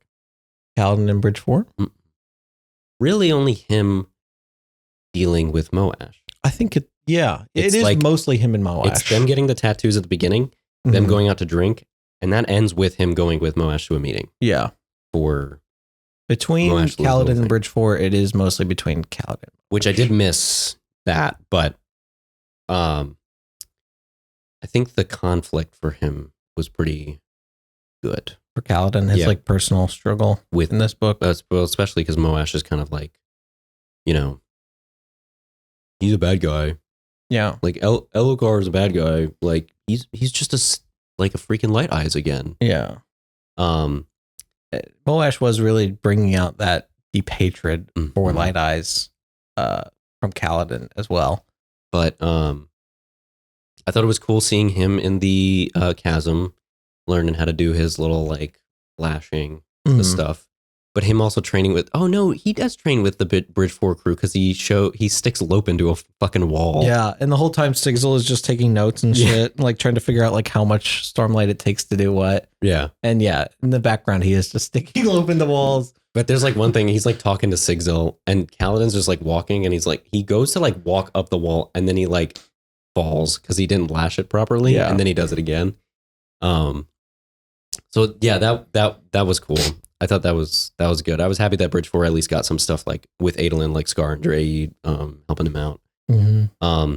But this was really the big, more like Kaladin's got to deal with the fact that like some of his buddies aren't exactly like, well, at least one of his buddies isn't exactly like on the side. Like he's Yeah. not doing it. He's right. got his anger issues. Mhm. Moash has his anger issues. And the problem is that Kaladin can see that Moash is kind of right. Mhm.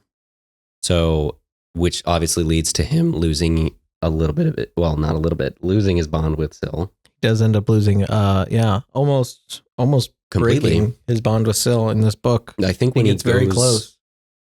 I think it's kind of broken when he's in jail.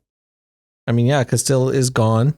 He can't talk to her. Mhm. And that really leaving Kaladin alone with just his thoughts Again, at that time, that's never he's got to good. face the whole like chasm again, and Yeah. I thought that was really good. Because it's just like what do you do in that situation? Because I know. I mean, he feels like he's kind of lost everything. He was kind of high on and even life, then, and then it's gone. even before he got thrown in jail, right? He really was. He really did think Moash was wrong. You know, he's like as good. Like he's like, oh, they're making such good points, but there's this part of me deep down that is saying like, despite all these good points, it's not the right thing to do. Right. And so like Elokar throwing him in jail is kind of that last straw for him. Yeah. Where he's like, oh, fuck it, no, Moash, you're right. Like I will help you. Mhm. Because Adolin and Dalinar are such good people in contrast to Elokar that he like Adolin giving him the plate and Elokar throwing him in jail. He's like, no, this family would be better on the throne, you know? Right. So it's like, yeah, I do want to put them in this position of power over Elokar. So he's But like, yeah, the way You're that right. Moash wants to do it exactly. isn't exactly like the right way. So yeah, I thought that was good, and especially because again, Moash gets the plate post the jail, Mhm. and so you wonder if there's like a little bit of that guilty. Obviously, there's the guilty conscience of is he gonna, is Adolin gonna mess with me again? Yeah. But him giving it directly to Moash, it's like, yikes. Yeah. Um, I mean, no, I mean, yeah, at the time though, Moash is still the one he is closest with. Mhm. all of Bridge 4. Yeah. So because they have that shared history of Light Eyes messing with him. hurt us in our past. So, they can bond over that. So, but I think him kind of having to deal with all the responsibility of the captain job, and then him kind of dealing with his own, what? He's finally kind of getting the life he's always wanted, and then it's just like, nope. Yeah. I thought it was really freaking good, but when we get past the white spine, he's out, right? He's done. Yeah. We had a little bit of time because he's in the chasm with Shallan. Mm-hmm.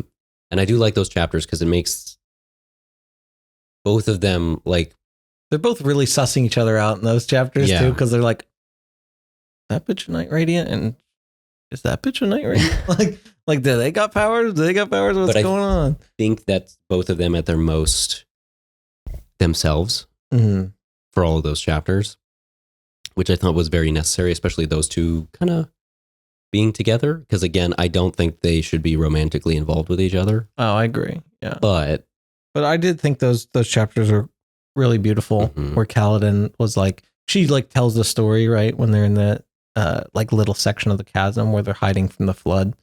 Tells that story about her past, and then she smiles, and then he's like, oh God, she just told such a sad story, and she smiled. She smiled anyway. Yeah. And Kellen's it's the most beautiful thing he's ever seen in his life. No, but there's one thing that he says. He's like, I can't do that. Yeah. He says that, and it's right. But to him, that's why he ends up having such a strong feeling towards her, right? Why he thinks he really likes her. Yeah. It's not necessarily because he is in love with her. It's because she can do something that he can't. Right? She can go through all of that pain and struggle and smile anyway. Right. Whereas that stuff really affects him to the point where it's I can't smile. All this stuff is horrible, how could I smile when all this horrible stuff is happening? Right.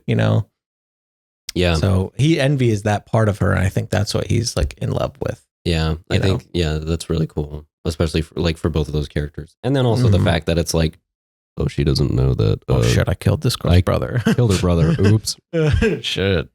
Yikes. Yeah. My bad. Whoops. I'm sure that'll come back around down the road.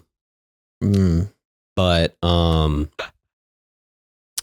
yeah, them kind of getting out, and obviously he still doesn't have Syl. Yeah, he's still without Syl. So he gets his whole leg fucked up. And by that can't heal. Chasm Fiend, and he can't heal. Oh my God, them fighting a Chasm Fiend too is just the coolest shit. Well, because Pattern's pretending to do a voice. And again, he doesn't know about her being a Lightweaver. So he's like, what did that come from? Yeah. So that was fun, and that was cool. But them getting back, and he is just he still had a good little revelation, and he's still he's lower than before. What's crazy though is when he comes back, when they do come back, because they fought a Chasm Fiend, they went through a high storm. Yeah. Paladin being left out in a high storm and living, okay, maybe that's some dumb luck. Being at the bottom of a chasm during a high storm, what the hell? You have to die, right? There's really no question that they died. And when they come back, everyone is beyond shocked, and Bridge 4 ends up, idolizing Kaladin even more. They're holy shit, this guy really is not human. He's the guy. Right? They're oh my God, this guy's not him. But even Dalinar's he turns to Kaladin, he's you're what I've been looking for, aren't you? And Kaladin's maybe I was, but not anymore. Yeah. And it's oh shit. Yeah. Yeah. He really does, he really has lost Syl, and Dalinar, it's oh man, yeah. He's not a Radiant. Because he's still blaming himself for stuff that, again, really, it's kind of on Elokar for presenting that to everybody. It's a bit on Kaladin. Come on. You should have waited a little bit longer. Kaladin, but he knows that what he agreed to with Moash was not the right thing. Oh, yeah. Right. And Syl knows it too. Right.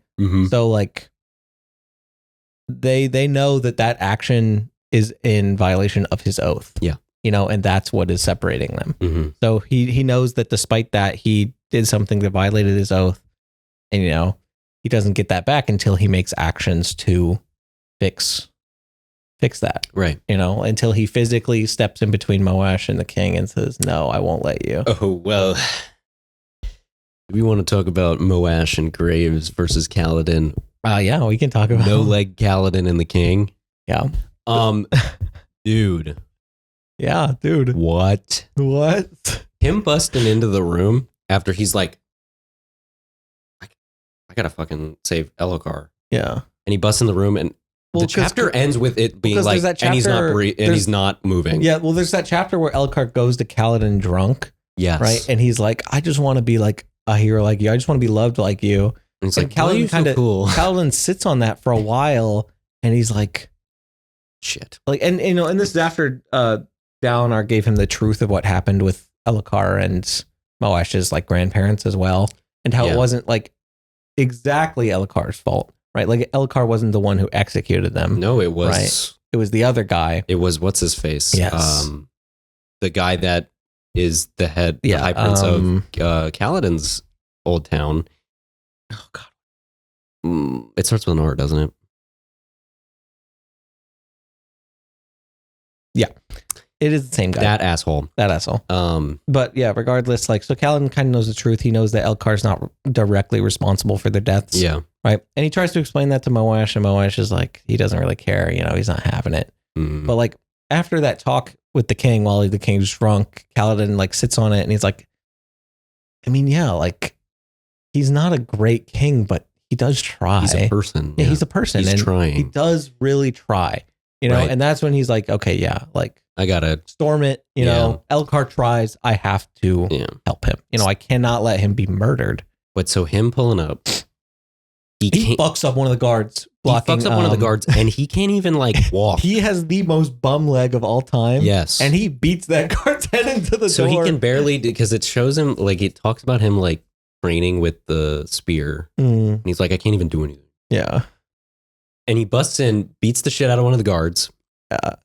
Brutally. And so Elokar's in there. Elkar's not moving. Out. Yeah. Cold. He's like, okay, I'm here. Yeah. They haven't shown up and murdered him yet, because apparently, because he's just drunken. Yeah. Up against two full shard plate motherfuckers. I know. With a bum leg. I know. And then they like I think if Moash like hits him and like a bunch of his ribs break and shit, and he gets knocked down, and he's like, oh. Like he's but like he dying. Stands up. But he stands up again. And he goes, you will not have him. Mm-hmm. And he's like, that's good stuff. I will protect those even that I hate. And it's like, boom. And then Syl shows up. Big. And then boom. And then he knocks their asses out. But I love the dialogue from Syl in that moment too, because it's like her and the Stormfather arguing. They're arguing with each other while Kaladin is doing this. And Stormfather's like, it's too late, dude. Yeah, and he's like, it's too late. Like, he will kill you. She's like, I don't care. He's mine. Like, I claim him. Yeah. And it's like, oh, like, I just love Syl, man. I do. She's so good. She's like, I claim. And she's like, say the words. And he says the words, and it's just like big eruption of like frost, and it like makes the glyph on the ground. Ugh. And it's like he explodes with Stormlight, and he's like flying. Yeah. He's like hovering and shit. But so we don't know what happens with the king until later, because he drops him off somewhere. He does drop the king off. But it's because he got to save Dalinar's ass, because Dalinar is getting his ass whooped a little bit by Zeth. So Dalinar's about to die from Zeth. Because Zeth freaking lashes him to the sky to freaking launch him up in the air. Is that and not then, the most fucked up way to kill somebody? God. Like, he does it to one of the other high princes too. Like, he kills him that way. And because the way that Brandon describes it is like my worst freaking nightmare. Like, it's like if Ochako from My Hero was like, I'm gonna kill people. It's like horrifying. Yeah. But then Dalinar just starts floating down, and then he's like, "Sup?" And everybody's like, "Oh my god, it's Kaladin!" It's like, but Kaladin's line is so fucking good, and it's like, "You sent him to the skies to die, assassin." Yeah. So good. But the skies are mine. So I claim them as I now claim your life. And then he's like, ooh. Him and Probably Zeth one of my favorite fighting moments. in the high storm, Everstorm. But it's when they fly above Oh yeah, the storm, and there's just the shot, the way he describes it, of them kind of just staring at each other, hovering in the air, and then he just they go for it, and they're just like fighting back and forth. But Paladin kills him. Yeah, kills him. So that fight genuinely reminds me of a fight from Dragon Ball Z, and it's where Goku and Frieza have their final fight. Okay, I mean, it makes sense because it's like the barren wasteland, alien planet the high type storm thing. and the Everstorm are clashing. Oh right? yeah, and it's like literally destroying the land to the point where it's like taking up chunks of like hills and mountains and like tossing them in the air like it's nothing. Like the force of the storm is that great, right? And so like everyone else has evacuated through the Oath Gate at this point, and it is just Kaladin and Zeth fighting in the storm. And so like when Goku and Frieza have their final fight on Namek, the planet is like erupting, like it's about to explode. Yeah, and so everyone evacuates off planet, and it's just Goku and Frieza left fighting in the like destruction of the planet. And that's how it is with Kaladin and Zeth. That's so cool. it is really like I mean, like obviously it's not like, you know, Dragon Ball Z where it's like, yeah, they have like planet breaking powers. right. So it's but like these that's two where it's storms, like, cool, everybody's off the planet, we can like break it apart. But yeah, with this, it's like everything at least in the storms is doing that, being annihilated, instead. right? Because like Zeth and Kaladin are flying in the air, and then Kaladin's like, "Oh shit!" and I dodge like this massive chunk of rock that just goes flying up in the air like nothing, right? And you're like, "Holy shit!" And then Kaladin's like, he gets to the point too where he's like, "Holy shit! I might not be able to beat this guy because he is just so crazy, like good at everything." So he has to like start taunting him. You know, he's like, the Knights Radiant are back, mother effer. You know, like, I thought they were dead. Yeah, and then like, so it literally gets to the point where Kaladin's like, I might not be able to kill him. I got to start playing mind games with him. But doesn't he knock Zeth's sword out of his hand? I think so. It gets to the point where Zeth lets him like kill him, like because like Kaladin's like charging him. Well, because he's failed his. Zeth is like, hey, I failed my oath, and Kaladin's like, you really like killed all those people because a rock. You know, somebody had a rock. Yeah. You know. And like it's like shattering Zeth's like perspective, right? And he's like, "I had to do it," and he's like, "No, you didn't. You." The guy with the rock told me to. And Kaladin's like, "No, you didn't. You coward." Right. Like you are a coward for doing that. And Zeth like puts his sword down. That's right. Because Zeth him, in this book is basically just like, isn't he just further checking people off the fucking list? Pretty much to get to Dalinar, and then he gets to Dalinar pretty early. Yeah. But like Kaladin like slashes right through him, and he's dead, like right through his spine. Yeah. And then Zeth is dead. For a time. But so then Kaladin shows up with the crew. But, okay. I love the fact that the shard blades aren't necessarily shard blades. Right. They can be anything. Because his shard spear. Oh my God. So cool. Oh my God. It's so cool. So cool. It's just, Brandon. Yes, Brandon. You got you. Yes. So cool. But then you also learn that it doesn't take 10 seconds to summon once you're bonded like that. Yeah. So that's And then so we get to Urethru. See, that sounds like urethra, and that's Urethru. Okay. Sounds really close to a really naughty area on a human body. It's okay. Urethru.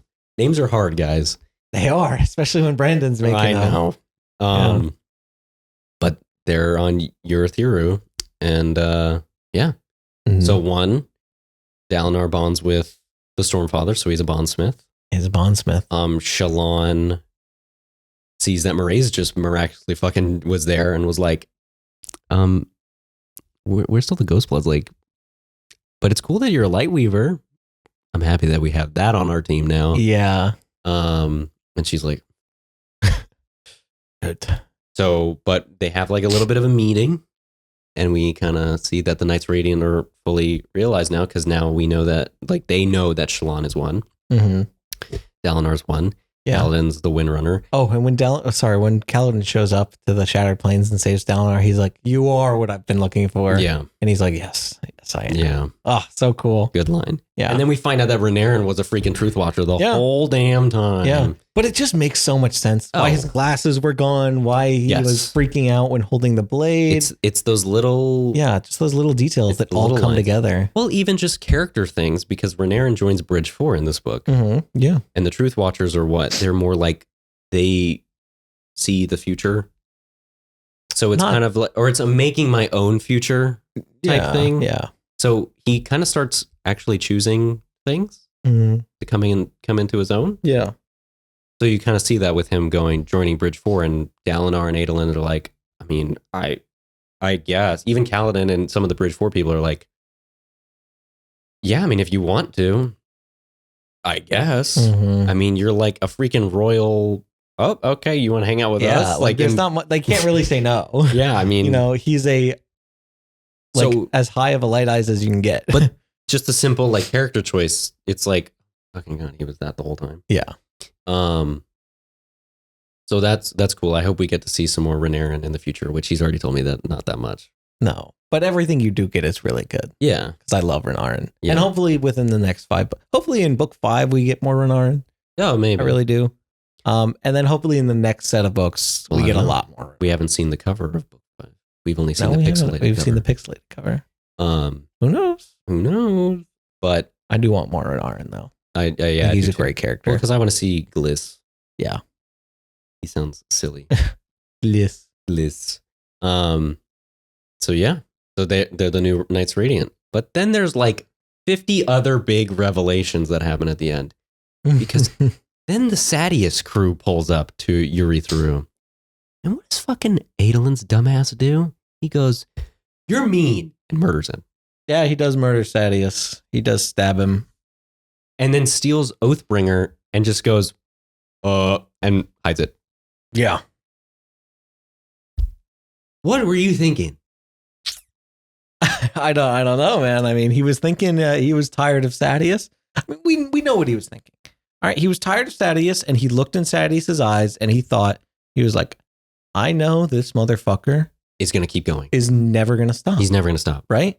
And Dalinar couldn't accept that. Yeah. Right? And so in Adolin's mind, he's like, okay, he has to die. Yep. You know, because my father will never understand that this guy is irredeemable. Mm-hmm. Yeah. And he's like, the problem is everybody thinks I'm a better man than my father. And then he murders. He's like, they're wrong. Yeah. He's a Joker moment. We'll probably have a little, I assume something to do with Oathbringer and Oathbringer. Who knows? But yeah, I'm interested to kind of see what happens with that. But then, so, okay, because I think we have a little moment at the end, but it was kind of started with the interludes. Mm-hmm. 2 moments. One, Elokar's wife went to Kholinar. She is in Kholinar, yeah. And she's been in Kholinar. She's been in. Yeah, she's been in Kholinar. But she's been doing some naughty stuff because apparently there's riots going on, and they talk about that at the end. So there's one of those interludes with a Ardent, I think. With an Ardent that and tries to speak up against Elokar's wife because she's throwing like all these lavish balls and feasts and stuff. Yeah. And so the Ardent's like speaks up, and she's like, "This is so wasteful, and like this is against the teachings of the Almighty." And then she executes the Ardent. And then it starts. And then it starts a whole riot. It starts a whole fucking riot. Yeah, way to make a martyr out of somebody. Yeah. Yeah. So that'll be interesting world building. Yeah. So Kholinar's in shambles. They don't know what's going on with Elokar's wife. Yeah, they can't get in touch with her. And then we also saw in one of the interludes that we found out that Taravangian has this weird thing where they have to figure out if he's dumb or smart every morning. Yeah. So what did you think of that? Yeah. Oh, I thought that was really cool. Yeah. How much do you know about that though? That's the thing. You don't know too much about it, right? I think it was really just the one interlude, and I think there's like a chapter at the end where he's like, shit, like Zeth failed to get Dalinar. So we're gonna have to switch to the diagram. Ominous. But I like the fact that he's like, I was a genius for one day. And I gotta get that one more time, because I think they're like doing calculations as like, so like, what's the what in whatever chance? Like, when's the next time I'm going to be like the super ultra crazy genius again? And they're like, it's like one in like every 500 years. And he's like, fuck. Yeah. Like, I can't live that long. Well, because he's already like super old. I know, yeah. But I think at the end they start heading for Urethra. That's what it seems like, yeah. Mm-hmm. Lots of Teravangian stuff still going down. Uh-huh. Oh my god. And then are you sure you have to read Era 2 after you're done with Oathbringer? Are you sure you can't just we'll see what happens at the end of Oathbringer, but I do want to get back to Mistborn. Right, I know.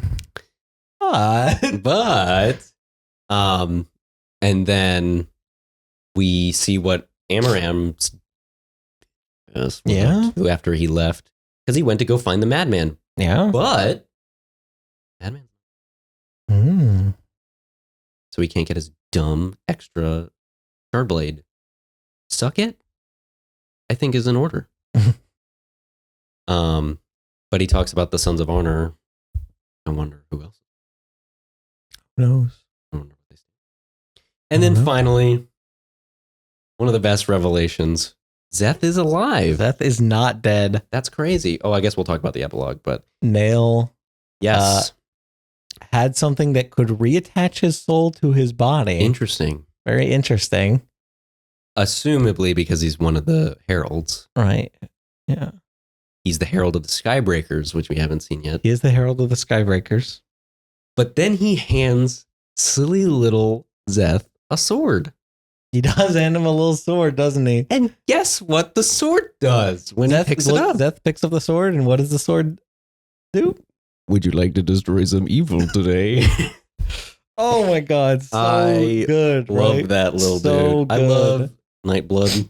And I'm happy he's still around, because Vasher in one of the interludes is like, I haven't heard that voice of Unisol in like a long time. Yeah. Is it like almost like he kind of misses the voice in his head? Yeah. Yes, if you want to miss that voice. Yeah, I totally missed that voice. Kill him. Yeah, you should kill him. Kill them. Just give me to him. We really killed a lot of evil today, didn't we? So, what a perfect person to have Nightblood, though. Death? Yeah, as if he wasn't hearing enough voices. Well, because I thought he might have already had him already because of the voices thing. Yeah. No. But this works. Yeah. Yeah, I'm fine with this. But so Zeth is now part of the Skybreakers because he isn't a Windrunner, because he just had the Honor Blade, which clearly puts. And now he doesn't have the Honor Blade, but he's being accepted into the Skybreakers. He is being accepted into the Skybreakers, which means maybe he'll get his own redemption arc. Maybe he'll get his own bond at some point, right? You know, if Nail is having him join the Skybreakers. I am interested in the Skybreakers because they're all like justice. And Nail's over here like, no, I don't want the Night Radiant orders to come back. Like, no, that's not happening. I want to do everything in my power to prevent I'm going to go like Radiance from returning. Yeah. When really, it's just he's too late. He's way too late. Because, he's trying to do this to prevent the Everstorm. And it's just like, it's like, dude, the Everstorm is fucking here. It's like the end times are upon us. You're too slow, bro. Yeah. And then we have the epilogue with Yasna's alive after Wit starts talking. And I'm okay. Yasna, the immediate way Yasna reacts to Wit too, like they act like so casually to one another. Yeah. It's like, Wit, what the fuck are you doing here? It's just like, I'm hanging around. Like she points, like, doesn't she point like her sword at him? Yeah. Like, and he's like, whoa. She's like, out of all the people that I wanted to interact with, getting out of wherever I came from. But he's like, oh, but I have so much juicy information for you. Oh my fucking God. We didn't talk about the Fleet stuff. Oh my God. We never talked about Fleet. That shit was so good. I was reading it in almost like I was trying to find a tandem to go with, or the rhythm to go with it. Does he sing it in the audiobook, or does he like? No, he doesn't sing it in the audiobook, but you still get that like the rhythm. Yeah, you still get that rhythm. Yeah, I think that one. You like it more than Wandersail? I do. Yeah, me too. I do too. I do love Wandersail, but I like Fleet more. I just like the message behind Fleet more. Well, because I think it plays pretty well into the what's going on with Kaladin. Oh, absolutely. It fits directly into the way Kaladin is feeling in that book, you know? But you like, said especially when it gets to the point where like, and Kaladin's like, because he's like helping him tell the story or whatever, you know? He's like, tell me a story. And he's like, yeah. and a really sad person went to jail. And it's like, Fleet doesn't make it. he dies. And it's like, what? And it's like, yeah, he dies. Like, Yeah. that's it. Like he ran for as long and as hard as he could, and he, What's that? Foreshadowing. Who knows? Will Kaladin die at the end of the 10th book? I don't know. Will Kaladin make it to 10 books? I would. Brandon. Brandon. Hey. Don't. Right. If Brandon kills Kaladin, Cullen will. You'll still have wax. Brandon. Or will you? Yeah, that's what I thought. I'm looking at you, Brandon. Don't. Okay. Hey, Pierce, if you're watching this for the hell of it, Pierce Brown, Severo, that one too. Do not. If either Severo or Kaladin ever kicked the bucket, Cullen would just put the book down. Yeah, forever. he would quit reading. No more reading. Quit it. But yes, the fleet stuff was really cool. I really liked that one. Because you said that Wit and Kaladin have like a chapter per book, right? Just about. Okay. Yeah. Regardless, like there's a lot of those kinds of chapters in each book. I would think so. I don't know if they have one next book, but Yasna and Wit, okay. I obviously like I'm far enough into Oathbringer where I know Yasna shows up again. I hope at some point we get to see what the fuck those two were talking about. Yeah. When she was getting her way back. Because that's just a perfect character combination. Because she's just this motherfucker. Yeah. And Hoyd's like, yeah, me. Yeah, it's me. Me. It's just such a good combination. It really is. But yeah, that's Words of Radiance. That is Words of Radiance. And then Edgedancer. A lot of shit. That was a lot of shit. Edgedancer, I thought was really cute. I think Lift is fun. And I think Wendell is a silly little guy. Lift is a super fun character. I agree. Yeah. Edgedancers are super cool. The fact that she can also recover Stormlight from eating food. Yes. That's crazy. Yeah. That's crazy. Like, she's weird for that. Huh? So the thing is it's like, okay, so she can recover Stormlight from eating food. Shallan says that she can she can recover the Stormlight from her illusions. That's true. Lift's thing is different though. Yeah. Right. But so do the Windrunners have maybe something that allows them to get it back? Or are they I reliant? think maybe if they or is it just some of the orders? So if they work to infuse an object they could with Stormlight, they could probably take it back out of the object. But Lift's thing to regain Stormlight from food is something entirely different. It's like a weird photosynthesis type thing. It's something entirely different from any other order or even her own order. Oh. Yeah. Oh. Because she talks about her deal with the Night Watcher. The Night Watcher. We don't really know. Yeah. And it's not exactly... Lift is weird. Look, I need to know what I need to know about this Night Watcher thing. Like, I need to see the Night Watcher. I'm so excited to see the Night Watcher, and sure keep reading Oathbringer. Oh, geez. Oh, good. Yeah. But yeah, her quest for the 10 pancakes was great. Oh my gosh, yeah. I love the fact that she every time she gets offered food, she's like, "Do you have any different pancakes from a different variety?" I want to know if somebody's made. This is why I was like second place was Edgedancer. I want to know if somebody's made each of the 10 pancakes. Yeah, because they were described very interestingly. Yeah, because one of them sounded like a potato pancake, like whatever. Sure, but I wonder if there are if somebody's made the 10 Rosharan pancakes. Good question. I'm sure there's some recipe out there. Yeah. There has to be. But yes, I like the bond her and Wendell. Oh yeah, it's so cute. One of my favorite lines in the book has got to be the so Wendell's trying to explain something to her and she keeps on pretending to yawn. And then it cuts to Wendell because I like the way that he writes her because he swaps the perspective relatively in the middle of almost the paragraph. He doesn't do the little star thing or whatever. I don't know what it's called. And then it swaps the perspective in the Dallin or Adolin chapters, right? but he swaps it to where you have to imagine it. So she's like yawning, like whatever, and then it swaps to Wendell, and he's saying it, but she's yawning again. He's like, "Stop yawning!" And I think it just makes those two more alive, more vibrant. It just works really well. But I also like the fact that like the way he describes Wendell a lot is like, a face kind of appears and then it just starts talking, and she's always just like, that's really creepy. Stop talking to me, Voidbringer. Yeah. Oh, that too. Yeah. She thinks he's a Voidbringer. Yeah, that's right. He's like, stop. He's like, I just want to be gardening. He's like, I'm not a Voidbringer. I just want to be gardening. Ugh. Yeah.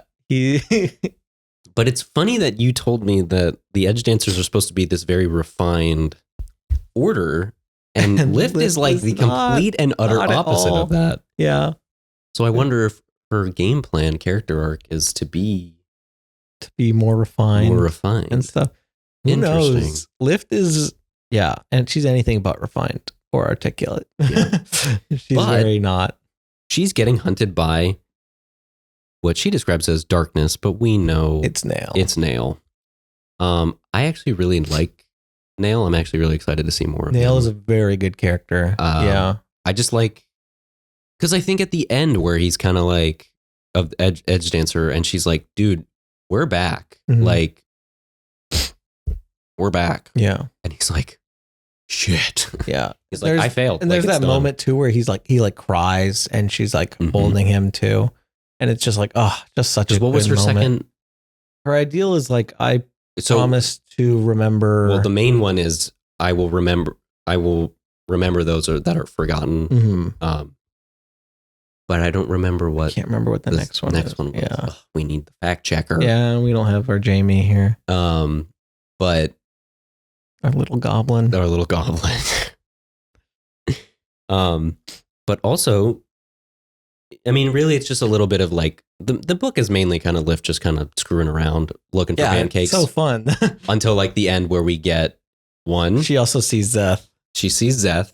And I just love the fact that she's just like, what the fuck is he talking to his sword? Can we also talk about how Zeth's soul is not completely reattached to his body? No. And so like whenever he walks, it leaves an after image. I think that's so fucking cool. Isn't that so cool? It's so cool. It's like such a nothing detail in hindsight, but so cool though. So cool. But so it's almost like a cognitive. Yeah. Maybe it's a cognitive thing. Not a cognitive shadow. Right. Because that is a little different. That would be if he had no body. It could have something to do with it. Like if he was. Yeah. But it's his spirit isn't completely reattached to his body. But I like the fact that it's like Zeth finally has a little buddy now. Yeah, he does have a little buddy. For him. He needs someone to talk to. Dude, he needs Nightblood. Yes, he does. But yeah, the Skybreakers I think are probably the biggest order that I'm the most intrigued about, actually. Because they're very interesting. Yeah. Because they're just so like, it's this. Like, we're going to this. The strict law. The Skybreakers also, they don't strictly say this in Edgedancer, but I don't think it's exactly like a spoiler or anything. Okay. They were the only order to not break their oaths. I think they say that. So the Skybreakers have been around for centuries. Obviously, since Nail is still operating and is not. Yeah. So the order of Skybreakers is the only order that never broke their oaths and has still been around all this time. So why does the Stormfathers throw that around that they all broke their oaths? Because most of them did. I mean, everyone but the Skybreakers, right? So, like at that point, why? You know, you can't be like everyone but the Skybreakers broke their oaths. It's they're my favorite. Impactful. Those are my favorite kids. Yeah, they all broke their oaths. You know. Yeah. Also, like the Skybreakers have been acting in secret, so maybe he doesn't want to, reveal that they're still operating. Oh, maybe. But yeah, I think they're pretty interesting. But yeah, I think Lift is cool because I like the fact that she goes back to, she calls him Gox, but that's not his name. Yeah. And she's like his little like, I don't know, just a little pal. His little pal. He's like what, a 13-year-old emperor? Yeah. Yeah. What the fuck is Aesir? Aesir.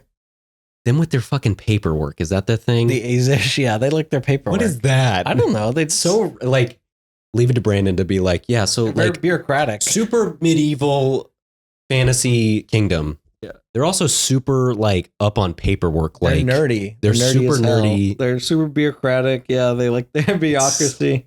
But I like the fact because that's where Sigil's from, right? Doesn't that explain? You know, yeah, like, that makes sense. Sigil's personality. I do like the fact that Gox gets the emperorship. Sure. On a technicality because Zeth went and murdered their emperor. Like, yeah. Well, no, they got a new one, and then Zeth came in and murdered the new one.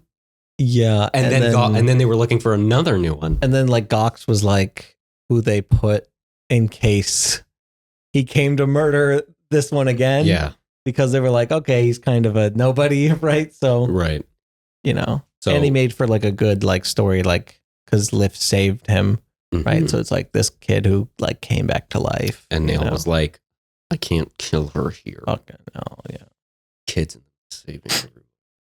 But I'm interested to see where Lift goes because I know him in like kind of like the postscript was like, I wanted to write this because Lift doesn't do a lot, but I would assume she has something. Yeah, who knows? Maybe keep reading. You know I'm gonna do that. Maybe keep reading the books. But yeah, I think Wendell's a silly little guy. He's always just like, I want to garden. Why do I have to do this? Yeah, he's like a little mess of vines and you know plant life that just forms a face every now and then. Yes, with his little like gems in his beard. Yeah, with his gems. Yeah, I like Wendell. Yeah, Lift is cool. Yeah, Edgedancer is a good book. Nail's also a really fun character. I think so. Well, because I think he's bringing on also a cool thing for Zeth. Yeah, and the fact that we just get like more interaction from the heralds is something that's really cool. Yeah, you know, because like Nail is really one of the only heralds left that hasn't gone nuts. Well, because I mean, I would assume some of the other ones are out there. They're nuts, right? Because Taln is insane because he was. You can't talk about. Yeah. They're all insane. They've all been alive for so long that they've just gone insane, pretty much. Except for Nail, really. Nail, even then, I think he's gone in his own way. Nail is still pretty crazy, but in a normal way. But he can still function to a degree. I think it's just because of how like the Skybreakers are so built around like we need to be strict to this. Yeah. That he's crazy in the strictness. Yeah. I also like that like a lot of the depictions of Alethi, of the heralds among the Alethi culture, they depict them as Alethi, right? But I'm pretty sure Nail is black. So he's more Azish. Interesting. Yeah. So he's like, it's just interesting because like when Alethi's like, that can't be a herald, right? Like he looks nothing like the heralds, and it's like a black dude. Like, no, that is one of the heralds. You guys are just kind of racist and so made them all Alethi. What's Talon? I don't know I think Talon might be darker skinned as well. Like he might be black as well. Yeah. I think he also might have brown eyes. Oh yeah, that's right. Because not all the heralds have I blue eyes. I think they made a point of that. I think Talon goes, that's weird. He has like he has dark eyes. Yeah. Interesting. Yeah, so I wonder what other heralds are going to show up in the future. Who knows? And will Nail be a little bit more of a nicer guy? Because like, dude, you failed in your mission. So can we like? He is still part of the Skybreakers. Oh, okay. And then can we talk about the fucking weird ass old dude at the end of Edgedancer? Oh, the weird ass old dude. What about him? What the fuck was that? What? You don't like Kremling Man? No. Why don't you like Kremling Man? It's creepy. Well, I don't know what to tell you. So I feel like I did get a little confused with it because it was oh no. So the lady that was running the orphanage was the Life Weaver. Yes. Light Weaver, sorry. But he's not anything. So what he's a Kremling Man. Is that okay. So that's clearly like a thing. So do you remember in one of Dalinar's visions, he's like on a battlefield and like one of the things he sees is like a pile of burned Kremlings. Like, and he's like, what the fuck? Why is there a pile of burned Kremlings? Yeah. Like, that's weird. You know? Okay. That's all. That's all I'm going to share today. look out for Kremlings when you see Kremlings. You ever see a Kremling described as doing something? What? Just be. Oh my God. There's like a Be on the whole nother lookout. conspiracy on the freaking crabs. Are you serious? You're a Dawn Shard yet? No. Oh my God. Are the crabs like do it? What? So we're gonna wrap up this conversation about Words of Radiance and Edgedancer. With just one final question for Cullen here. You got any theories going forward? Even though you've read like half of Oathbringer already, Really? The I know Oathbringer much. half I've read Not much has happened. really but actually hasn't answered anything.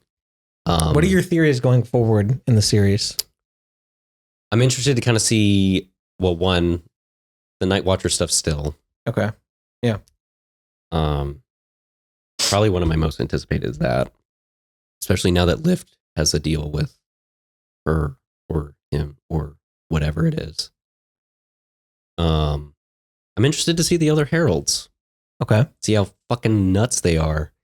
But theory wise, I don't know.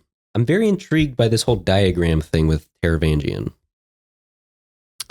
I don't know if this is like some big master plan he has. Stop.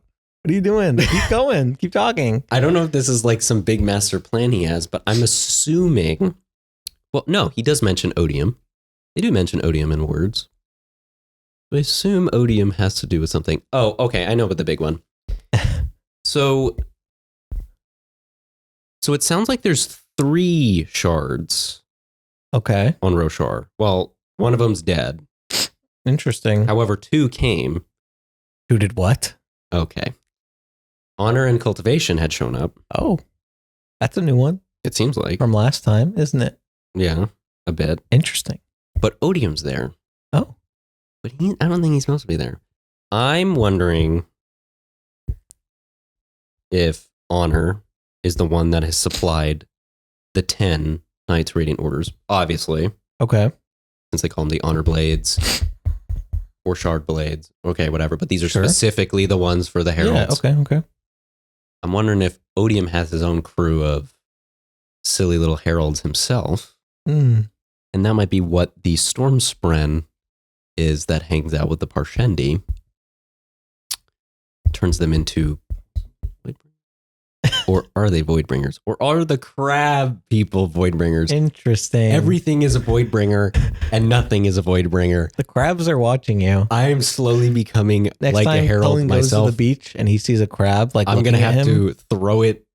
I won't throw it. That's mean. he's gonna be like, his mom's gonna be like, "Having fun, sweetie," and he's gonna be like, "No, crabs are watching me. The crabs, the Kremlings, They're watching me. they see They're me." all going to form up into a man and tell me weird things. But yes, I'm thinking that they're leave it to Man, the classic oh, man. the classic trope. There's the 10 nice Spren types, and then Okay. there's the 10 evil Spren types. Interesting. But I don't know what. I don't know. Oh, okay. Oh shit. One of them has to do with the thrill. That's what it is, because the thrill's gone. Okay. The thrill that like Dalinar kept on talking about, and he's like, it's gone.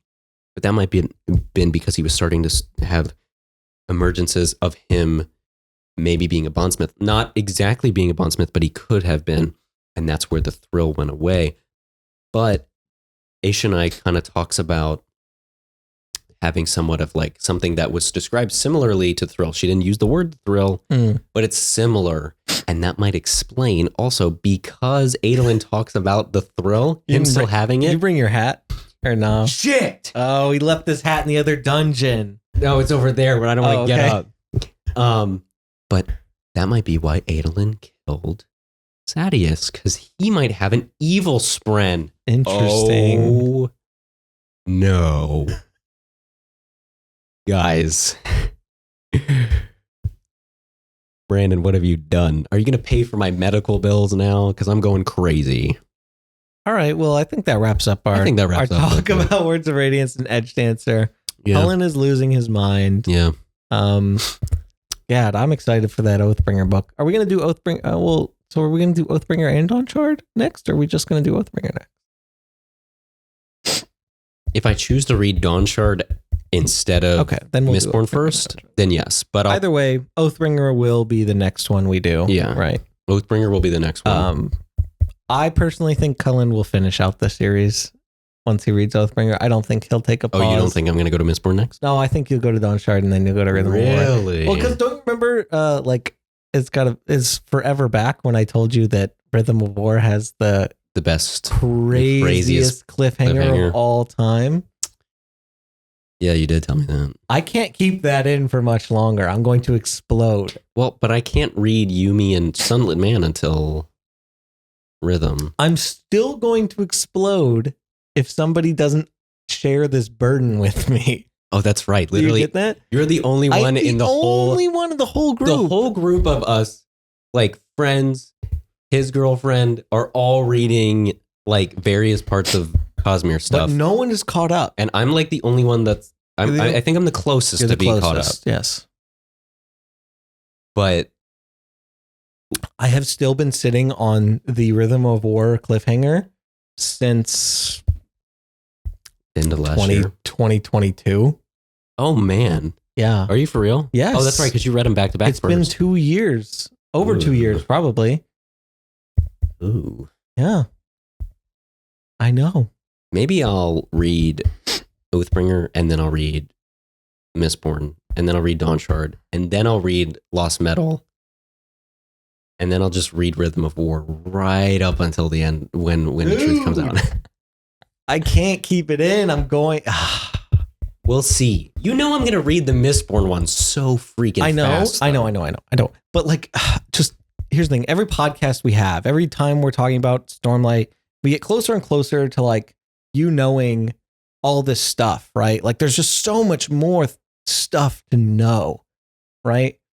Like there's just so many more things. So clearly to learn. so clearly a lot of stuff like Rhythm of War is like Words of Radiance, where it's there's like just, a lot of. There's just so much more stuff for you to learn, right? That is like common knowledge that is just still locked behind the remaining 3 Stormlight books. Right. There's just still so much common knowledge that I can't talk about, like, you know, and Rhythm of War just has the craziest cliffhanger of all time with so many implications, you know, to the entire Cosmere. Oh. And it's just like, I can't freaking talk about it with anybody. I've been sitting on this for 2 years. Look, here's what I want. You know what I want? What do you want? I want to just sit down with somebody on a random day, knowing that they've read all the things I've read, and be like, what do you think of this idea? Oh, you know what just came up to me? Like, I just remembered this passage from one of these books. What do you think? Like, I just want to be able to talk with people about like, I'm trying about all these theories and like talk about investiture, you know. I'm one man. Like, what do you think would happen if this Metalborn did this with one of these things, you know? Like, I just want to be able to talk with somebody on the same level of information. I'm trying. And I know you're trying. I just need you to get there now. Look, Oathbringer's going smoothly. People, I should be done. I'm like, you'll be caught up. I'm halfway. By the time. I'll be caught up by Wind and Truth. For sure. I just got to obviously avoid. Okay, I don't hate that Brandon's doing this, but I don't love the fact that they're like reading the first 2 parts. I've been avoiding it. Yeah, I haven't read. I'm not like a big fan of that. So the only thing I've read, I'm fine with the prologue kind of being thrown out. I read the prologue. Yeah, when he did the prologue thing a while back, a year or 2 ago, I read that. I listened to that. Yeah, but that's all I've read. Yeah. But I don't want to read anything else. I'm ducking and weaving, you know. I've made it pretty far. Yeah. But yeah. So thank you guys for watching. Stay tuned. Most likely the next one will have Oathbringer. Will it be Oathbringer and Dawnshard? We'll find out. It'll probably be just Oathbringer. Unless Luke spontaneously combusts. I mean, my plan was it was going to be like Dawnshard. Your plan was that you were going to read Way of Kings last. No, I wasn't. Yes, you were going to read Stormlight last. That was the plan. Let's not forget that. Let's not forget that. Plans change, okay? Exactly. So what you're saying is I should say that I'm going to read Dawnshard next, so that way the plan will change. Oh. No. Please. Oh. Dude. Thanks for watching, guys. Thanks. What other books do you guys think we should read? Yeah, we're getting close to because believe it or catching not, up. yeah, sooner or later, Cullen will be caught up on the Cosmere, you know, So and post we will Wind need and another. Truth. We'll need another series to read. Yeah. So yeah, Sun Eater's one that I want to read. Sun Eater's one. Cullen still hasn't bought or played Elden Ring yet. We're figuring that one out. We'll I don't figure want it to out. talk about a book while playing it. I think it's not going to make the conversation good. Let's just have like a video of you playing it. You know, I think Or- that's funny enough on its own. How about this? I'll do it. Right? Why not? Because me and Luke had tossed around the idea of once we're done with Wind and Truth, we do a Words of Brandon podcast. Yes. Where we talk specifically about Words of Brandon. Okay. Why don't we do... So I could compile a bunch of Words of Brandon. We do a Words of Brandon and maybe some of the epigraphs from Stormlight. And it's just a hodgepodge, like our hodgepodge episode, where it's just Words of Brandon and Talking about epigraphs a bunch of nonsense. of nonsense while I play Stormlight. Oh, While you play my Elden God, Ring. I played if it was a Stormlight game. Oh my God. That's Well, Stormlight RPGs. I know. If they sell painted versions of the miniatures. Oh. Because I've seen Also, the miniatures. Should Cullen buy Deep Rock Galactic and play it with me? Okay. Anyway, goodbye, everybody. All right. Bye, guys.